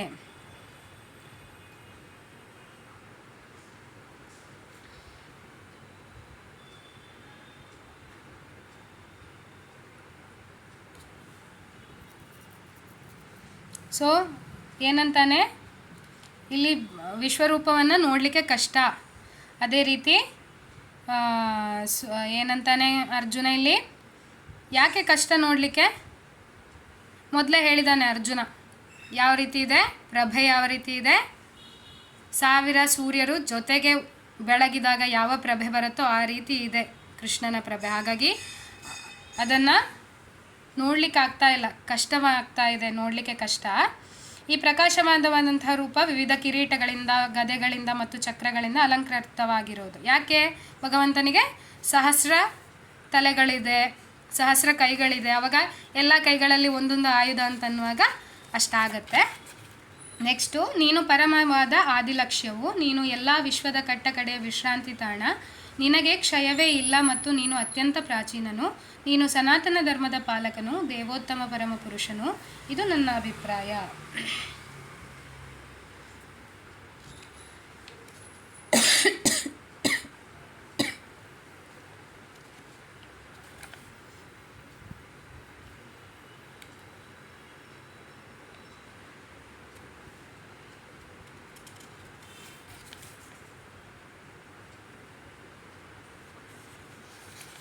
ಸೊ ನೆಕ್ಸ್ಟು ಶ್ಲೋಕ 21. ಎಲ್ಲರೂ ಶ್ಲೋಕ 21 ನೋಡಿ. 11ನೇ ಅಧ್ಯಾಯ 21ನೇ ಶ್ಲೋಕ. ದೇವತೆಗಳ ಸಮೂಹಗಳೆಲ್ಲ ನಿನ್ನ ಮುಂದೆ ಶರಣಾಗತವಾಗಿ ನೀನು ಪ್ರವೇಶಿಸುತ್ತಿರುವುದು. ಅವರಲ್ಲಿ ಕೆಲವರು ಭಯಭೀತರಾಗಿ ಕೈ ಮುಗಿದುಕೊಂಡು ಪ್ರಾರ್ಥನೆ ಮಾಡುತ್ತಿದ್ದಾರೆ. ಮಹರ್ಷಿಗಳು ಮತ್ತು ಪರಿಪೂರ್ಣ ಸಿದ್ಧ ಸಮೂಹಗಳು ಸ್ವಸ್ತಿ ಸ್ವಸ್ತಿ ಎಂದು ಹೇಳುತ್ತಾ ವೇದಗಳ ಸ್ತುತಿಯನ್ನು ಹಾಡುತ್ತಾ ನಿನಗೆ ಪ್ರಾರ್ಥನೆ ಸಲ್ಲಿಸುತ್ತಿರೋರು. ನೆಕ್ಸ್ಟ್ 22ನೇ ಅನುವಾದಕ್ಕೆ ಹೋದರೆ, ಶಿವನ ಎಲ್ಲ ವಿವಿಧ ಅಭಿವ್ಯಕ್ತಿಗಳು, ಆದಿತ್ಯರು, ವಸುಗಳು, ಸಾಧ್ಯರು, ವಿಶ್ವದೇವತೆಗಳು, 2 ಅಶ್ವಿನಿ ದೇವತೆಗಳು, ಮರುತರು, ಪಿತೃರು, ಗಂಧರ್ವರು, ಯಕ್ಷರು, ಅಸುರರು ಮತ್ತು ಸಿದ್ಧ ದೇವತೆಗಳು ಬೆರಗಾಗಿ ನಿನ್ನನ್ನೇ ನೋಡುತ್ತಿದ್ದಾರೆ. ಇದರಲ್ಲಿ ಏನು ಎಕ್ಸ್ಪ್ಲನೇಷನ್ ಆಗ್ತಿದೆ ಅಂತಂದರೆ, ದೇವತೆಗಳ ಸಮೂಹ ಆಗಿರ್ಬೋದು, ಶಿವನ ಎಲ್ಲ ರೀತಿಯ ಅಂಗಾರ ಅಂದರೆ ಯಾರೆಲ್ಲ ಅವನ ಜೊತೆಗಿರ್ತಾರೆ, ಆದಿತ್ಯರು, ವಿಶ್ವದೇವತೆಗಳು, ಅಶ್ವಿನಿ ದೇವತೆಗಳಾಗಿರ್ಬೋದು, ಎಲ್ಲರೂ ಕೂಡ ಆಶ್ಚರ್ಯದಿಂದ ನಿನ್ನನ್ನೇ ನೋಡ್ತಿದ್ದಾರೆ, ನಿನ್ನ ವಿಶ್ವರೂಪವನ್ನು ನೋಡ್ತಿದ್ದಾರೆ ಅಂತ ಹೇಳಿದ್ದಾರೆ. ನೆಕ್ಸ್ಟ್ ಶ್ಲೋಕ 23ರಲ್ಲಿ, ಎಲೈ ಮಹಾಬಾಹುವೆ, ಹಲವು ಮುಖಗಳನ್ನು, ಕಣ್ಣುಗಳನ್ನು, ಬಾಹುಗಳನ್ನು, ತೊಡೆಗಳನ್ನು ಹೊಂದಿರುವ ನಿನ್ನ ಮಹಾನ್ ರೂಪವನ್ನು ಕಂಡು ದೇವತೆಗಳನ್ನೊಳಗೊಂಡಂತೆ ಅವರ ಲೋಕಗಳು ಭಯಗೊಂಡಿದೆ, ಅವರಂತೆ ನಾನು ಭಯಗೊಂಡಿದ್ದೇನೆ. ಎಲ್ಲರೂ ಕೂಡ ಆ ವಿಶ್ವರೂಪವನ್ನು ನೋಡಿ ಹೆದರಿದ್ದಾರೆ. ಅದೇ ರೀತಿ ಯಾರು ಇನ್ನೊಬ್ಬರು ಎದುರಿರೋರು? ಅರ್ಜುನನು ಕೂಡ ಭಯಗೊಂಡಿದ್ದಾನೆ. ಶ್ಲೋಕ 24. ಸರ್ವಾಂತರ್ಯಾಮಿಯಾದ ವಿಷ್ಣುವೇ, ಆಕಾಶವನ್ನು ಮುಟ್ಟುತ್ತಿರುವ ನಿನ್ನ ಅನೇಕ ಉಜ್ವಲ ವರ್ಣಗಳು, ತೆರೆದಿರುವ ನಿನ್ನ ಬಾಯಿಗಳು, ನಿನ್ನ ವಿಶಾಲವಾದ ಹೊಳೆಯುತ್ತಿರುವ ಕಣ್ಣುಗಳು, ಇವೆಲ್ಲವನ್ನೂ ಕಂಡು ನನ್ನ ಮನಸ್ಸು ಭಯದಿಂದ ತಲ್ಲಣಗೊಂಡಿದೆ. ನನ್ನ ಧೃತಿಯನ್ನಾಗಲಿ ಸಮಚಿತ್ತವನ್ನಾಗಲಿ ಉಳಿಸಿಕೊಳ್ಳಲಾರೆ. ಸೊ ಇಲ್ಲಿ ಭಗವಂತ ಬಾಯಿ ಓಪನ್ ಮಾಡಿದ್ದಾನೆ. ಎಷ್ಟು ಬಾಯಿ ಓಪನ್ ಆಯಿತು? ಸಹಸ್ರ ಬಾಯಿಗಳು ಓಪನ್ ಆಯಿತು. ಏನು ಅನ್ನಿಸ್ಬೋದು? ಯಾರಿಗಾದರೂ ಭಯ ಆಗ್ಬೋದಾ ಇಲ್ವಾ? ಒಮ್ಮೆ ಹಾವು ಒಂದ್ಸಲ ಬಸ್ ಅಂತಂದರೆ ನಾವು ಓಡ್ಬಿಡ್ತೀವಿ. ಭಗವಂತ ಎಲ್ಲ ಬಾಯಿ ಹೊಡ್ಕೊಂಡು ನಿಂತಿದ್ದಾನೆ, ಹೌದಾ? ಸೊ ಇಲ್ಲಿ ಅದಕ್ಕೋಸ್ಕರ ಅವನಿಗೆ ಏನಾಗತ್ತೆ, ಅರ್ಜುನನಿಗೆ ಅವನ ಚಿತ್ತವನ್ನು, ಮನಸ್ಸನ್ನು ಹಿಡಿತದಲ್ಲಿ ಇಟ್ಕೊಳ್ಳಿಕ್ಕೆ ಆಗ್ತಾ ಇಲ್ಲ, ಭಯ ಆಗ್ತಿದೆ ಅಂತ ಹೇಳ್ತಿದ್ದಾನೆ. ನೆಕ್ಸ್ಟು 25ನೇ ಶ್ಲೋಕ. ಎಲ್ಲ ಪ್ರಭುಗಳ ಪ್ರಭುವೇ, ಎಲ್ಲ ಲೋಕಗಳ ಆಶ್ರಯನೇ, ನನ್ನಲ್ಲಿ ಕೃಪೆ ಮಾಡು. ನಿನ್ನ ಪ್ರಜ್ವಲಿಸುತ್ತಿರುವ ಮೃತ್ಯು ಸದೃಶ ಮುಖಗಳನ್ನು, ಭಯಂಕರವಾದ ಹಲ್ಲುಗಳನ್ನು ಕಂಡು ನಾನು ನನ್ನ ಸಮತೋಲನವನ್ನು ಉಳಿಸಿಕೊಳ್ಳಲಾರೆ.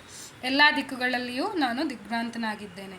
ಇದರಲ್ಲೂ ಅದೇ ರೀತಿ ಅರ್ಜುನ ತನ್ನ ಭಯವನ್ನು ವ್ಯಕ್ತಪಡಿಸ್ತಾ ಇದ್ದಾನೆ. ಶ್ಲೋಕ 26, 27.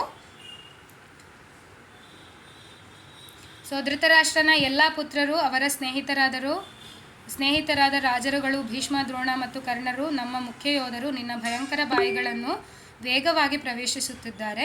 ನಿನ್ನ ಹಲ್ಲುಗಳ ಮಧ್ಯೆ ತಲೆಗಳು ಜಜ್ಜಲ್ಪಟ್ಟು ಕೆಲವರು ಸಿಕ್ಕಿ ಹಾಕಿಕೊಂಡಿರುವುದನ್ನು ನಾನು ಕಾಣುತ್ತಿದ್ದೇನೆ. ಇಲ್ಲಿ ಅರ್ಜುನನಿಗೆ ಏನು ಗೋಚರ ಆಗ್ತಿದೆ? ಏನು ಯುದ್ಧ ಭೂಮಿಯಲ್ಲಿ ಯಾರೆಲ್ಲ ಅವರ ಎದುರು ಪಾರ್ಟಿಯಲ್ಲಿ ಯಾರಿರ್ತಾರೆ ಅವರೆಲ್ಲರೂ ಕೂಡ ಭೀಷ್ಮರಾಗಿರ್ಬೋದು, ದ್ರೋಣರಾಗಿರ್ಬೋದು, ಕರ್ಣರಾಗಿರ್ಬೋದು, ಅದೇ ರೀತಿ ಮುಖ್ಯ ಯೋಧರುಗಳು ಯಾರೆಲ್ಲ ಇದ್ದಾರೆ ಅವರೆಲ್ಲ ಏನಾಗ್ತಿದ್ದಾರೆ, ಭಗವಂತನ ಬಾಯಿ ಒಳಗಡೆ ಪ್ರವೇಶ ಮಾಡ್ತಿದ್ದಾರೆ, ಹೋಗ್ತಿದ್ದಾರೆ. ಹಲ್ಲುಗಳ ಮಧ್ಯೆ ತಲೆಗಳು ಜಜ್ಜಲ್ಪಟ್ಟು ಕೆಲವರು ಸಿಕ್ಕಿ ಹಾಕಿಕೊಂಡಿದ್ದಾರೆ. ಯಾವ ರೀತಿ? ಫಾರ್ ಎಕ್ಸಾಂಪಲ್, ಆ ಥರ ಆಗಬಾರ್ದು. ಯಾರೋ ಒಬ್ಬರು ಟ್ರಾವೆಲ್ ಮಾಡ್ತಿದ್ದಾರೆ, ಸರಿನಾ? ಯಾರೋ ಒಬ್ಬರು ಟ್ರಾವೆಲ್ ಮಾಡ್ತಿದ್ದಾರೆ, ಒಂದು ಗಾಡಿ ಅವ್ರ ಮೇಲ್ಗಡೆ ಪಾಸ್ ಆಗುತ್ತೆ. ಏನಾಯಿತು? ಕ್ರಶ್ ಆಗಿಬಿಡತ್ತೆ, ಹೌದಾ? ಇವಾಗ ಅದು ಬೇಡ. ಇವಾಗ ನೀವು ನಿಮ್ಮ ಪ್ಲೇಟಲ್ಲಿ ಚಿಪ್ಸ್ ಅಥವಾ ಏನೋ ಒಂದು ಇಟ್ಕೊಂಡಿದ್ದೀರಿ, ಸರಿನಾ? ನಿಮ್ಮ ಬಾಯಿ ಒಳಗಡೆ ಹಾಕ್ತೀರಿ, ಏನಾಗುತ್ತೆ? ಚಿಪ್ಸು ಪುಡಿ ಪುಡಿ ಆಗಿಬಿಡತ್ತೆ. ಅದೇ ರೀತಿ ಇಲ್ಲಿ ಅರ್ಜುನನಿಗೆ ಏನು ಕಾಣಿಸ್ತಾ ಇದೆ? ದ್ರೋಣ, ಭೀಷ್ಮರೆಲ್ಲ ಭಗವಂತನ ಬಾಯಿ ಒಳಗಡೆ ಹೋಗಿ ಸಿಕ್ಕಾಕ್ಕೊಂಡ ಕಾಣಿಸ್ತಿದೆ, ಸರಿನಾ? ಅರ್ಥ ಆಯ್ತಾ? ಎಸ್. ಶ್ಲೋಕ 28 ನೋಡಿದರೆ, ನದಿಗಳ ಅಧಿಕ ಸಂಖ್ಯೆಗಳ ಅಲೆಗಳು ಸಮುದ್ರದೊಳಕ್ಕೆ ಹರಿಯುವಂತೆ ಈ ಎಲ್ಲ ಮಹಾಯೋಧರು ಪ್ರಜ್ವಲಿಸುತ್ತಿರುವ ನಿನ್ನ ಬಾಯಿಗಳನ್ನು ಪ್ರವೇಶಿಸುತ್ತಿರುವರು. ಯಾವ ರೀತಿ? ನದಿ ಮತ್ತು ಸಮುದ್ರ ಸೇರುತ್ತಲ್ಲ, ಆ ಜಾಗದಲ್ಲಿ ನೀವು ಅಬ್ಸರ್ವ್ ನೋಡಿದರೆ ಅಥವಾ ಯಾವುದೇ ಯೂಟ್ಯೂಬ್ ವಿಡಿಯೋ ನೋಡಿದರೂ ಗೊತ್ತಾಗುತ್ತೆ ನಿಮಗೆ. ಈ ನದಿ ಅಲೆ ಈ ಥರ ಬರ್ತಾ ಇರುತ್ತೆ, ಸಮುದ್ರದ ಅಲೆ ಈ ಥರ ಬರ್ತಾ ಇರುತ್ತೆ, ಸರಿನಾ? ನದಿ ಅಲೆ ಯಾವ ರೀತಿ? ಈ ಥರ ಜಂಪಾಗಿ ಅದು ಸಮುದ್ರದೊಳಗಡೆ ಸೇರ್ಕೊಂಡು ಬಿಡುತ್ತೋ, ಅದೇ ರೀತಿ ಇಲ್ಲಿ ಏನಂತಿದ್ದಾನೆ ಅರ್ಜುನ, ಈ ರಣರಂಗದಲ್ಲಿ ಅಥವಾ ಯುದ್ಧ ಭೂಮಿಯಲ್ಲಿರುವಂತಹ ಸೈನಿಕರಾಗಿರ್ಬೋದು ಅಥವಾ ಭೀಷ್ಮ, ದ್ರೋಣ ಪ್ರಮುಖರು ಯಾರೆಲ್ಲ ಇದ್ದಾರೋ ಅವರೆಲ್ಲ ನೀರಿನ ಅಲೆ ಥರ ಭಗವಂತನ ಬಾಯಿ ಒಳಗಡೆ ಹೋಗ್ತಿದ್ದಾರೆ ಅಂತ ಹೇಳಲಾಗಿದೆ. ಶ್ಲೋಕ 29. ಪತಂಗಗಳು ತಮ್ಮ ನಾಶಕ್ಕಾಗಿ ಉರಿಯುತ್ತಿರುವ ಜ್ವಾಲೆಗಳನ್ನು ವೇಗವಾಗಿ ಪ್ರವೇಶಿಸುವಂತೆ ಎಲ್ಲ ಜನರು ನಿನ್ನ ಬಾಯಿಯೊಳಕ್ಕೆ ವೇಗವಾಗಿ ಧಾವಿಸುತ್ತಿರುವುದನ್ನು ನಾನು ನೋಡುತ್ತಿದ್ದೇನೆ. ಸೊ ನಮ್ಮ ನಾಶಕ್ಕಾಗಿ ಏನು ಮಾಡ್ತವೆ ಪತಂಗಗಳು? ಅಂದರೆ ಚಿಟ್ಟೆಗಳು, ಬಟರ್ಫ್ಲೈಸ್. ಏನು ಮಾಡುತ್ತೆ? ನೀವು ಒಂದು ದೀಪ ಏನಾದರೂ ಉರಿಸಿ ಇಟ್ಟಿದ್ರೆ ಈ ಚಿಕ್ಕ ಚಿಕ್ಕ ಕೀಟಗಳಾಗಿರ್ಬೋದು, ಇವುಗಳೇನು ಮಾಡುತ್ತೆ? ಬೆಳಕಿನ ಸುತ್ತ ಸುತ್ತಿ ಲಾಸ್ಟಿಗೆ ಬೆಂಕಿಗೆ ಬಿದ್ದುಬಿಡತ್ತೆ, ಹೌದಾ? ಇವಾಗ ಬಲ್ಬ್ ಸಿಸ್ಟಮ್ಸ್ ಬಂದಿದೆ, ಬಲ್ಬ್ಗಳಿದೆ. ಆದರೆ ಮೊದಲ ಕಾಲದಲ್ಲಿ ದೀಪವನ್ನು ಉರಿಸಿ ಇಟ್ಟು ಓದ್ತಿದ್ರು, ಬರಿತಿದ್ರು, ಹೌದಾ? ಅದರ ಸುತ್ತಮುತ್ತ ಏನಾಗ್ತಿತ್ತು? ಪತಂಗಗಳು ಅಂದರೆ ಚಿಟ್ಟೆಗಳು, ಕ್ರಿಮಿಕೀಟಗಳಾಗಿರ್ಬೋದು, ಹಾರ್ಕೊಂಡು ಬಂದು ಏನು ಮಾಡ್ತಿದ್ವು? ಅದಕ್ಕೆ ಬೀಳ್ತಿದ್ವು, ಅಲ್ಲೇ ಸಾಯ್ತಿತ್ತು. ಅದೇ ಥರ ಇಲ್ಲಿ ಜನರೆಲ್ಲರೂ ಬಾಯಿ ಒಳಗಡೆ, ಭಗವಂತನ ಬಾಯಿ ಒಳಗಡೆ ಓಡ್ಕೊಂಡು ಬಂದು ಬೀಳೋ ಥರ ಕಾಣಿಸ್ತಿದೆ ಅಂತ ಹೇಳ್ತಿದ್ದಾನೆ. ಯಾರು? ಅರ್ಜುನ. ಶ್ಲೋಕ 30. ಎಲೈ ವಿಷ್ಣುವೆ, ಉರಿಯುತ್ತಿರುವ ನಿನ್ನ ಬಾಯಿಗಳಲ್ಲಿ ಎಲ್ಲ ಕಡೆಗಳಿಂದ ನೀನು ಎಲ್ಲ ಜನರನ್ನು ನುಂಗುತ್ತಿರುವುದನ್ನು ನಾನು ಕಾಣುತ್ತಿದ್ದೇನೆ. ನಿನ್ನ ತೇಜಸ್ಸಿನಿಂದ ಇಡೀ ವಿಶ್ವವನ್ನು ಆವರಿಸಿದ್ದೀಯೆ. ನೀನು ಭಯಂಕರವಾದ ಸುಡುವ ಕಿರಣಗಳೊಡನೆ ಪ್ರಕಟವಾಗಿದ್ದೀಯೆ. ಶ್ಲೋಕ 31. ಪ್ರಭುಗಳ ಪ್ರಭುವೆ, ಉಗ್ರರೂಪನೇ, ದಯವಿಟ್ಟು ನೀನು ಯಾರು ಎಂದು ಹೇಳು. ನಾನು ನಿನಗೆ ಪ್ರಣಾಮ ಮಾಡುತ್ತೇನೆ. ದಯವಿಟ್ಟು ನನ್ನಲ್ಲಿ ಕೃಪೆ ಮಾಡು. ನೀನು ಆದಿಪುರುಷನು. ನಿನ್ನ ಉದ್ದೇಶವನ್ನು ನಾನು ತಿಳಿಯಲಾರೆನು. ಆದುದರಿಂದ ನಿನ್ನನ್ನು ತಿಳಿಯಬೇಕೆಂದು ಬಯಸುತ್ತಿದ್ದೇನೆ. ಇಲ್ಲಿ ಶ್ಲೋಕ 31ರಲ್ಲಿ ಏನು ಹೇಳ್ತಿದ್ದಾನೆ ಅರ್ಜುನ? ಉಗ್ರ ರೂಪವನ್ನು ತೋರಿಸ್ತಿರುವಂತಹ ಉಗ್ರರೂಪ ಅಂದರೆ ಭಯಪಡುವಂತಹ ರೂಪ. ಅದನ್ನು ತೋರಿಸುವಂತಹ ಪ್ರಭುವೇ, ನೀನು ಯಾರು ಅಂತ ನನಗೆ ಹೇಳು. ನಿನಗೆ ನಾನು ನನ್ನ ನಮಸ್ಕಾರಗಳನ್ನು ಮಾಡ್ತಾ ಇದ್ದೇನೆ. ನನ್ನಲ್ಲಿ ಕೃಪೆ ಮಾಡಿ ನನಗೆ ನೀನು ಯಾರು ಅನ್ನೋದನ್ನು ಹೇಳು ಅಂತ ಅರ್ಜುನ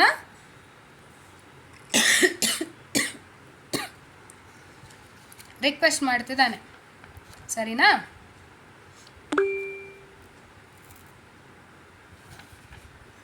ನೆಕ್ಸ್ಟು ಶ್ಲೋಕ 32 ಏನಂತಾನೆ ಇಲ್ಲಿ?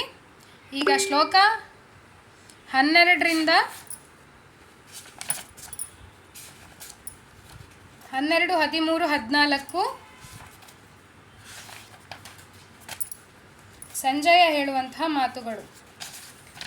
ಆದರೆ 15ರಿಂದ 31ನೇ ಶ್ಲೋಕದವರೆಗೆ ಭಗವಂತನನ್ನು ಪ್ರಾರ್ಥಿಸ್ತಿದ್ದಾನೆ. ಯಾರು? ಅರ್ಜುನ. ಸರಿನಾ? ಶ್ಲೋಕ 32ರಲ್ಲಿ ಏನಂತಾನೆ? ಶ್ಲೋಕ 32 ಯಾರು ಹೇಳ್ತಿದ್ದಾರೆ? ಭಗವಂತ ಹೇಳ್ತಿದ್ದಾನೆ. ಶ್ರೀ ಭಗವಾನ್ ಉವಾಚ ಅಂತಂದರೆ ಶ್ರೀ ಭಗವಂತ ಹೇಳ್ತಿದ್ದಾನೆ.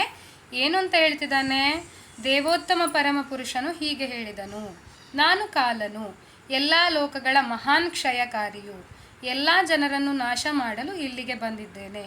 ನಿಮ್ಮನ್ನು ಬಿಟ್ಟು 2 ಪಕ್ಷಗಳ ಎಲ್ಲ ಯೋಧರು ಕೊಲ್ಲಲ್ಪಡುವರು. ಸೊ ಇನ್ನೊಂದು ಪ್ರಶ್ನೆಗೆ ಆನ್ಸರ್ ಸಿಗತ್ತೆ ನಿಮಗೆ. 88ನೇದಲ್ಲಿ ಇನ್ನೊಂದು ಪ್ರಶ್ನೆಗೂ ಆನ್ಸರ್ ಸಿಗುತ್ತೆ ಇದರಲ್ಲಿ, ಈ ಶ್ಲೋಕದಲ್ಲಿ. ಸೊ ನೆಕ್ಸ್ಟು 33ನೇ ಅನುವಾದವನ್ನು ನೋಡಿದರೆ, ಆದ್ದರಿಂದ ಎದ್ದೇಳು, ಯುದ್ಧ ಮಾಡಿ ಕೀರ್ತಿಯನ್ನು ಪಡೆ, ನಿನ್ನ ಶತ್ರುಗಳನ್ನು ಸೋಲಿಸಿ ಸಮೃದ್ಧವಾದ ರಾಜ್ಯವನ್ನು ಅನುಭವಿಸು. ನನ್ನ ವ್ಯವಸ್ಥೆಯಿಂದ ಆಗಲೇ ಅವರು ಹತರಾಗಿದ್ದಾರೆ. ಸವ್ಯಸಾಚಿಯೇ, ನೀನು ಯುದ್ಧದಲ್ಲಿ ಒಂದು ನಿಮಿತ್ತ ಮಾತ್ರ. ಇನ್ನೊಂದು ಪ್ರಶ್ನೆಗೂ ಆನ್ಸರ್ ಸಿಗುತ್ತೆ. ಎಸ್. ಶ್ಲೋಕ 34 ಅನುವಾದದಲ್ಲಿ ಹೋದರೆ, ದ್ರೋಣ, ಭೀಷ್ಮ, ಜಯದ್ರಥ, ಕರ್ಣ ಮತ್ತು ಇತರ ಮಹಾಯೋಧರು ಆಗಲೇ ನನ್ನಿಂದ ನಾಶವಾಗಿದ್ದಾರೆ. ಆದ್ದರಿಂದ ಅವರನ್ನು ಕೊಲ್ಲು, ವ್ಯಥೆ ಪಡಬೇಡ, ಸುಮ್ಮನೆ ಯುದ್ಧ ಮಾಡು, ಯುದ್ಧದಲ್ಲಿ ನಿನ್ನ ಶತ್ರುಗಳನ್ನು ಸೋಲಿಸುವೆ. ಸೊ ಇದರಲ್ಲಿ ಆಲ್ರೆಡಿ ಎಲ್ಲ ಪ್ರಶ್ನೆಗೆ ಆನ್ಸರ್ ಸಿಗತ್ತೆ. ನಾನು ಓದಿದ್ದಲ್ಲೇ 4ರಿಂದ 5 ಪ್ರಶ್ನೆಗೂ ಆನ್ಸರ್ ಸಿಕ್ಕಿದೆ. ನೀವು ವಾಪಸ್ ಇನ್ನೊಂದು ಸಲ ಶ್ಲೋಕಗಳನ್ನು ಓದಿ ಅದರ ಭಾವಾರ್ಥವನ್ನು ನೋಡಿಕೊಂಡು ಆನ್ಸರ್ ಬರೀರಿ. ಓಕೆನಾ? 88ನೇ ಪ್ರಶ್ನೆ. 89. ಕೃಷ್ಣನ ಯಾವ ರೂಪವನ್ನು ನೋಡುವುದಕ್ಕೆ ಹೆಚ್ಚು ಕಷ್ಟಪಡಬೇಕು? ಭಗವದ್ಗೀತೆ 11ನೇ ಅಧ್ಯಾಯ 54ನೇ ಶ್ಲೋಕ.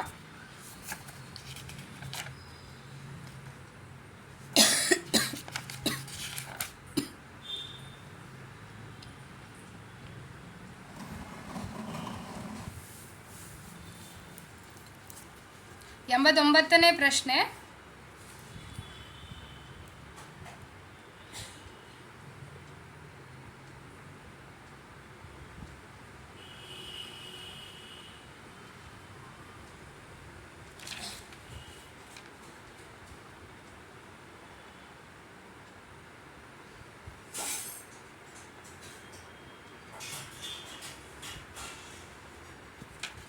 ಸೊ ಯಾವ ರೂಪವನ್ನು ನೋಡಲಿಕ್ಕೆ ಹೆಚ್ಚು ಕಷ್ಟಪಡಬೇಕು? 54ನೇ ಶ್ಲೋಕ ಏನಿದೆ? ಭಕ್ತ್ಯಾ ತ್ವನನ್ಯಯಾ ಶಕ್ಯ ಅಹಮೇವಂ ವಿಧೋರ್ಜುನ ಜ್ಞಾತುಂ ದ್ರಷ್ಟುಂ ಚ ತತ್ವೇನ ಪರವೇಷ್ಟುಂ ಚ ಪರಂತಪ. ಸೊ ಯಾವ ರೂಪವನ್ನು ನೋಡಲಿಕ್ಕೆ? ಫಸ್ಟ್ ಪ್ಯಾರಾಗ್ರಾಫನ್ನು, ಭಾವಾರ್ಥದ ಫಸ್ಟ್ ಪ್ಯಾರಾಗ್ರಾಫ್ ಮತ್ತು ಸೆಕೆಂಡ್ ಪ್ಯಾರಾಗ್ರಾಫ್ ಸೆಕೆಂಡ್ ಪ್ಯಾರಾಗ್ರಾಫ್ ನೋಡಿ. ಎರಡು ಕೈಗಳ ರೂಪ ಮತ್ತು ಚತುರ್ಭುಜ ರೂಪ, ಈ ಎರಡೂ ರೂಪ ಕೃಷ್ಣನ ವೈಯಕ್ತಿಕ ರೂಪಗಳು. ಅರ್ಜುನನಿಗೆ ತೋರಿದ ಅಲ್ಪಕಾಲದ ವಿಶ್ವರೂಪದಿಂದ ಸಂಪೂರ್ಣವಾಗಿ ಭಿನ್ನವಾದವು. ನಾರಾಯಣನ ಚತುರ್ಭುಜ ರೂಪವು, ಕೃಷ್ಣನ ಎರಡು ಕೈಗಳ ರೂಪವು ನಿತ್ಯವಾದವು ಮತ್ತು ದಿವ್ಯವಾದವು. ಆದರೆ ಅರ್ಜುನನಿಗೆ ತೋರಿದ ವಿಶ್ವರೂಪವು ತಾತ್ಕಾಲಿಕವಾದದ್ದು. ದರ್ಶಂ ಎನ್ನುವ ಪದಕ್ಕೆ ನೋಡಲು ಕಷ್ಟವಾದದ್ದು ಎಂದು ಅರ್ಥ. ವಿಶ್ವರೂಪವನ್ನು ಯಾರೂ ಕಂಡಿರಲಿಲ್ಲ ಎನ್ನುವುದನ್ನು ಇದು ಸೂಚಿಸುತ್ತದೆ. ಭಕ್ತರ ನಡುವೆ ವಿಶ್ವರೂಪವನ್ನು ತೋರುವ ಅಗತ್ಯ ಇರಲಿಲ್ಲ ಎನ್ನುವುದನ್ನು ಇದು ಸೂಚಿಸುತ್ತದೆ. ಈ ರೂಪವನ್ನು ಅರ್ಜುನನ ಪ್ರಾರ್ಥನೆಯಂತೆ ಕೃಷ್ಣನು ತೋರಿದನು. ಭವಿಷ್ಯದಲ್ಲಿ ಯಾರಾದರೂ ತಾನು ದೇವರ ಅವತಾರವೆಂದು ಹೇಳಿಕೊಂಡರೆ ಆತನ ವಿಶ್ವರೂಪವನ್ನು ತೋರಿಸುವಂತೆ ಜನರು ಕೇಳಬಹುದು. ಇದು ಕೃಷ್ಣನ ಉದ್ದೇಶ. ಸೊ ಆನ್ಸರ್ ಗೊತ್ತಾಯಿತು ಅನ್ಕೋತೀನಿ. ಯಾವ ರೂಪವನ್ನು ನೋಡುವುದಕ್ಕೆ ಕಷ್ಟ ಆಗತ್ತೆ ಅನ್ನೋದನ್ನು ನೀವು ಬರಿಬೇಕು.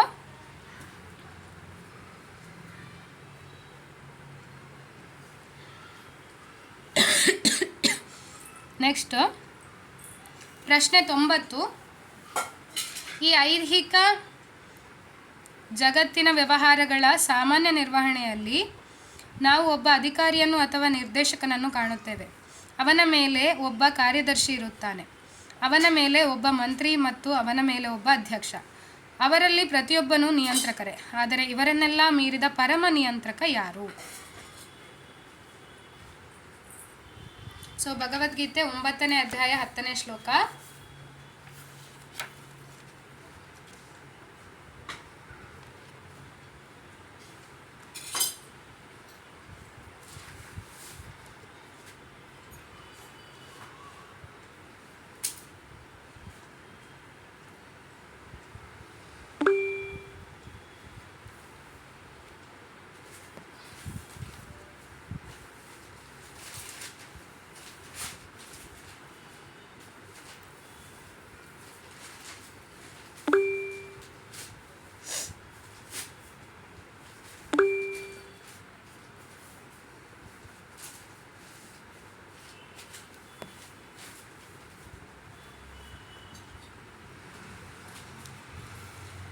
ಸೊ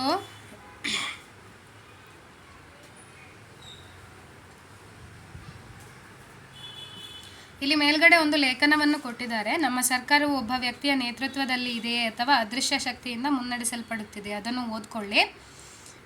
ಸೊ ಅದನ್ನು ಓದ್ಕೊಂಡು 9ನೇ ಅಧ್ಯಾಯದ 10ನೇ ಶ್ಲೋಕದ ಭಾವಾರ್ಥವನ್ನು ನೋಡಿಕೊಂಡು 90ನೇ ಪ್ರಶ್ನೆಗೆ ಆನ್ಸರ್ ಬರೀಬೇಕು.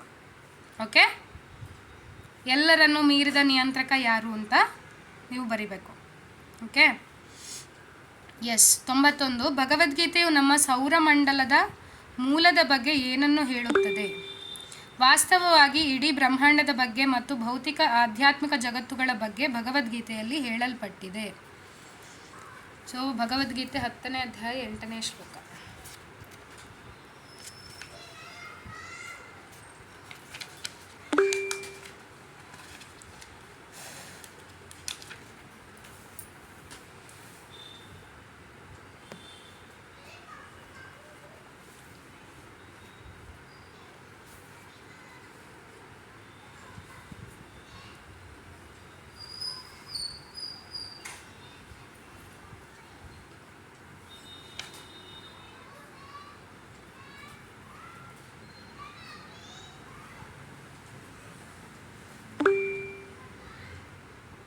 ಸೊ ಭಗವದ್ಗೀತೆಯು ನಮ್ಮ ಸೌರಮಂಡಲದ ಮೂಲದ ಬಗ್ಗೆ ಏನು ಹೇಳುತ್ತದೆ?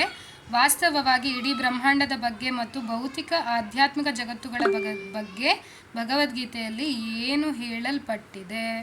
ಸೊ ಶ್ಲೋಕ 8 ಏನಿದೆ? ಪ್ರಕೃತಿಂ ಸ್ವಾಮವಷ್ಟಭ್ಯ ವಿಸೃಜಾಮಿ ಪುನಃ ಪುನಃ ಭೂತಗ್ರಾಮಮಿಮಂ ಕೃಷ್ಣಂ ಅವಶಂ ಪ್ರಕೃತಿರ್ವಶಾತ್. ಸೊ ಇಡೀ ವಿಶ್ವದ ವ್ಯವಸ್ಥೆಯು ನನ್ನ ಅಧೀನವಾಗಿದೆ. ನನ್ನ ಸಂಕಲ್ಪದಿಂದ ಅದು ಮತ್ತೆ ಮತ್ತೆ ರೂಪ ತಾಳುತ್ತದೆ ಮತ್ತು ನನ್ನ ಸಂಕಲ್ಪದಿಂದ ಕೊನೆಗೆ ಅದು ನಾಶವಾಗುತ್ತದೆ. ಹಾಗಾಗಿ ಸೌರಮಂಡಲದ ಸೃಷ್ಟಿ ಅಥವಾ ಮೂಲ ಯಾರು ಮಾಡ್ತಾರೆ? ಮೂಲ ಯಾರು? ಶ್ರೀಕೃಷ್ಣ ಆಗಿರ್ತಾನೆ. ಅದೇ ರೀತಿ ಇಡೀ ಬ್ರಹ್ಮಾಂಡ, ಅದೇ ರೀತಿ ಭೌತಿಕ ಮತ್ತು ಆಧ್ಯಾತ್ಮಿಕ ಜಗತ್ತುಗಳು ಯಾರಿಂದ ಮಾಡಲ್ಪಟ್ಟಿದೆ? ಕೃಷ್ಣನಿಂದಲೇ ಮಾಡಲ್ಪಟ್ಟಿದೆ. ಸೊ ಆನ್ಸರ್ ಗೊತ್ತಾಯಿತು ಅನ್ಕೋತೀನಿ. 92.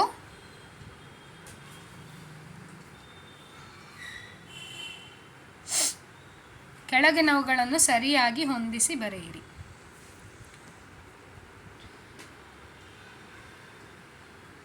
ಎಸ್, ಇದು ನಿಮಗೆ ಹೋಮ್ವರ್ಕು 92ನೇದು. It's homework 92. 7ನೇ ಅಧ್ಯಾಯ 24ನೇ ಶ್ಲೋಕವನ್ನು ಓದಬೇಕು. 9ನೇ ಅಧ್ಯಾಯದ 11ನೇ ಶ್ಲೋಕವನ್ನು ಓದಬೇಕು. ಅದೇ ರೀತಿ 4ನೇ ಅಧ್ಯಾಯದ 6ನೇ ಶ್ಲೋಕದ ಭಾವಾರ್ಥವನ್ನು ಓದಿ ಹೊಂದಿಸಿ ಬರೀಬೇಕು. ಇಂಪಾರ್ಟೆಂಟ್ ಕ್ವಶನ್ನು, ಓದಿ ಬರೀಬೇಕು. ನೆಕ್ಸ್ಟು 93. ನೀವು ನಿಮ್ಮ ಪ್ರಾರ್ಥನೆಗಳನ್ನು ದೇವಾಲಯಗಳಲ್ಲಿ ಪೂಜೆಗಳ ಮೂಲಕ ದೇವರಿಗೆ ಸಲ್ಲಿಸುತ್ತೀರಿ. ದೇವರು ನಿಮ್ಮ ಪ್ರಾರ್ಥನೆಯನ್ನು, ಅರ್ಪಣೆಯನ್ನು ನಿಜವಾಗಿಯೂ ಸ್ವೀಕರಿಸುತ್ತಾನೆಯೇ ಎಂದು ಯಾರಾದರೂ ನಿಮ್ಮನ್ನು ಕೇಳಿದರೆ ನೀವು ಡ್ಯಾಶ್ ಎಂದು ಉತ್ತರಿಸುತ್ತೀರಿ. ಇದಕ್ಕೇನು 12ನೇ ಅಧ್ಯಾಯದ 5ನೇ ಶ್ಲೋಕವನ್ನು ಓದಬೇಕಂತೆ, ನೋಡೋಣ.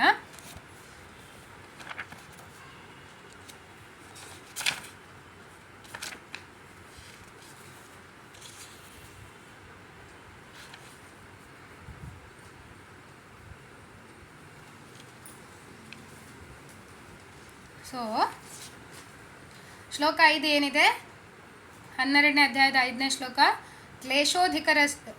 ಕ್ಲೇಶೋಧಿಕತರಸ್ತೇಷಾಂ ಅವ್ಯಕ್ತಾಸಕ್ತಚೇತಸಾಂ ಅವ್ಯಕ್ತಾ ಹಿ ಗತಿರ್ದುಃಖಂ ದೇಹವಬ್ಧಿರ ವ್ಯಾಪ್ಯತೆ ಅಂತ ಇದೆ.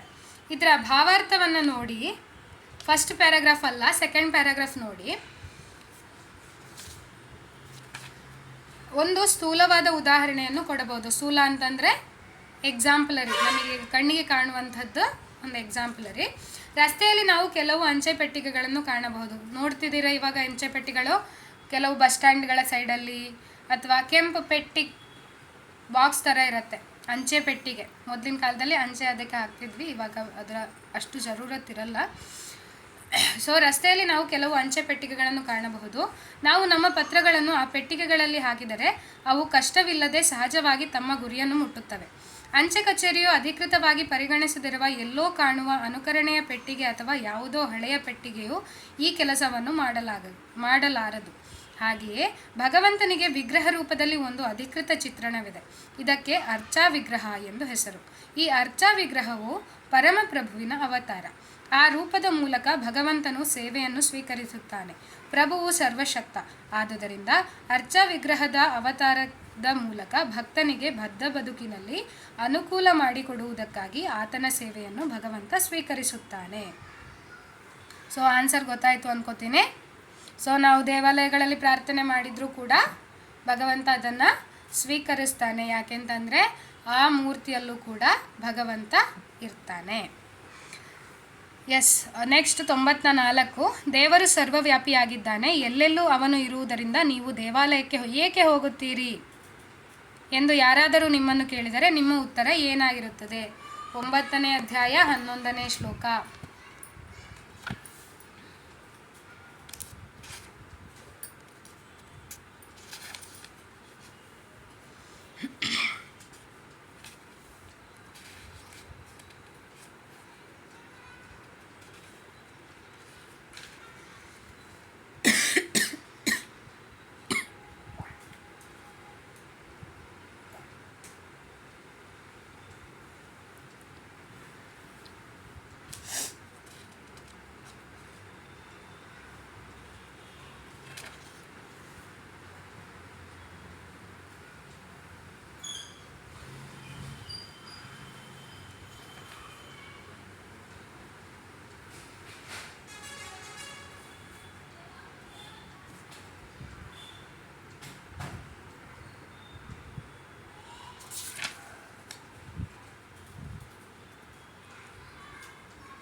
ಸೊ ಈ ಶ್ಲೋಕದ ಲಾಸ್ಟ್ ಪ್ಯಾರಾಗ್ರಾಫ್ ನೋಡಿ.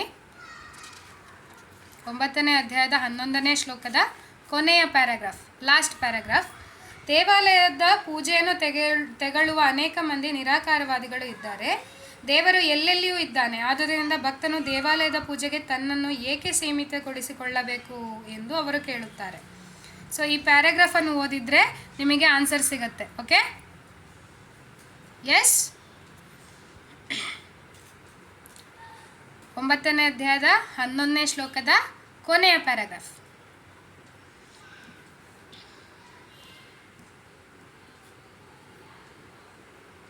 ನೆಕ್ಸ್ಟು 95ನೇದು ನಿಮಗೆ ಹೋಮ್ವರ್ಕು.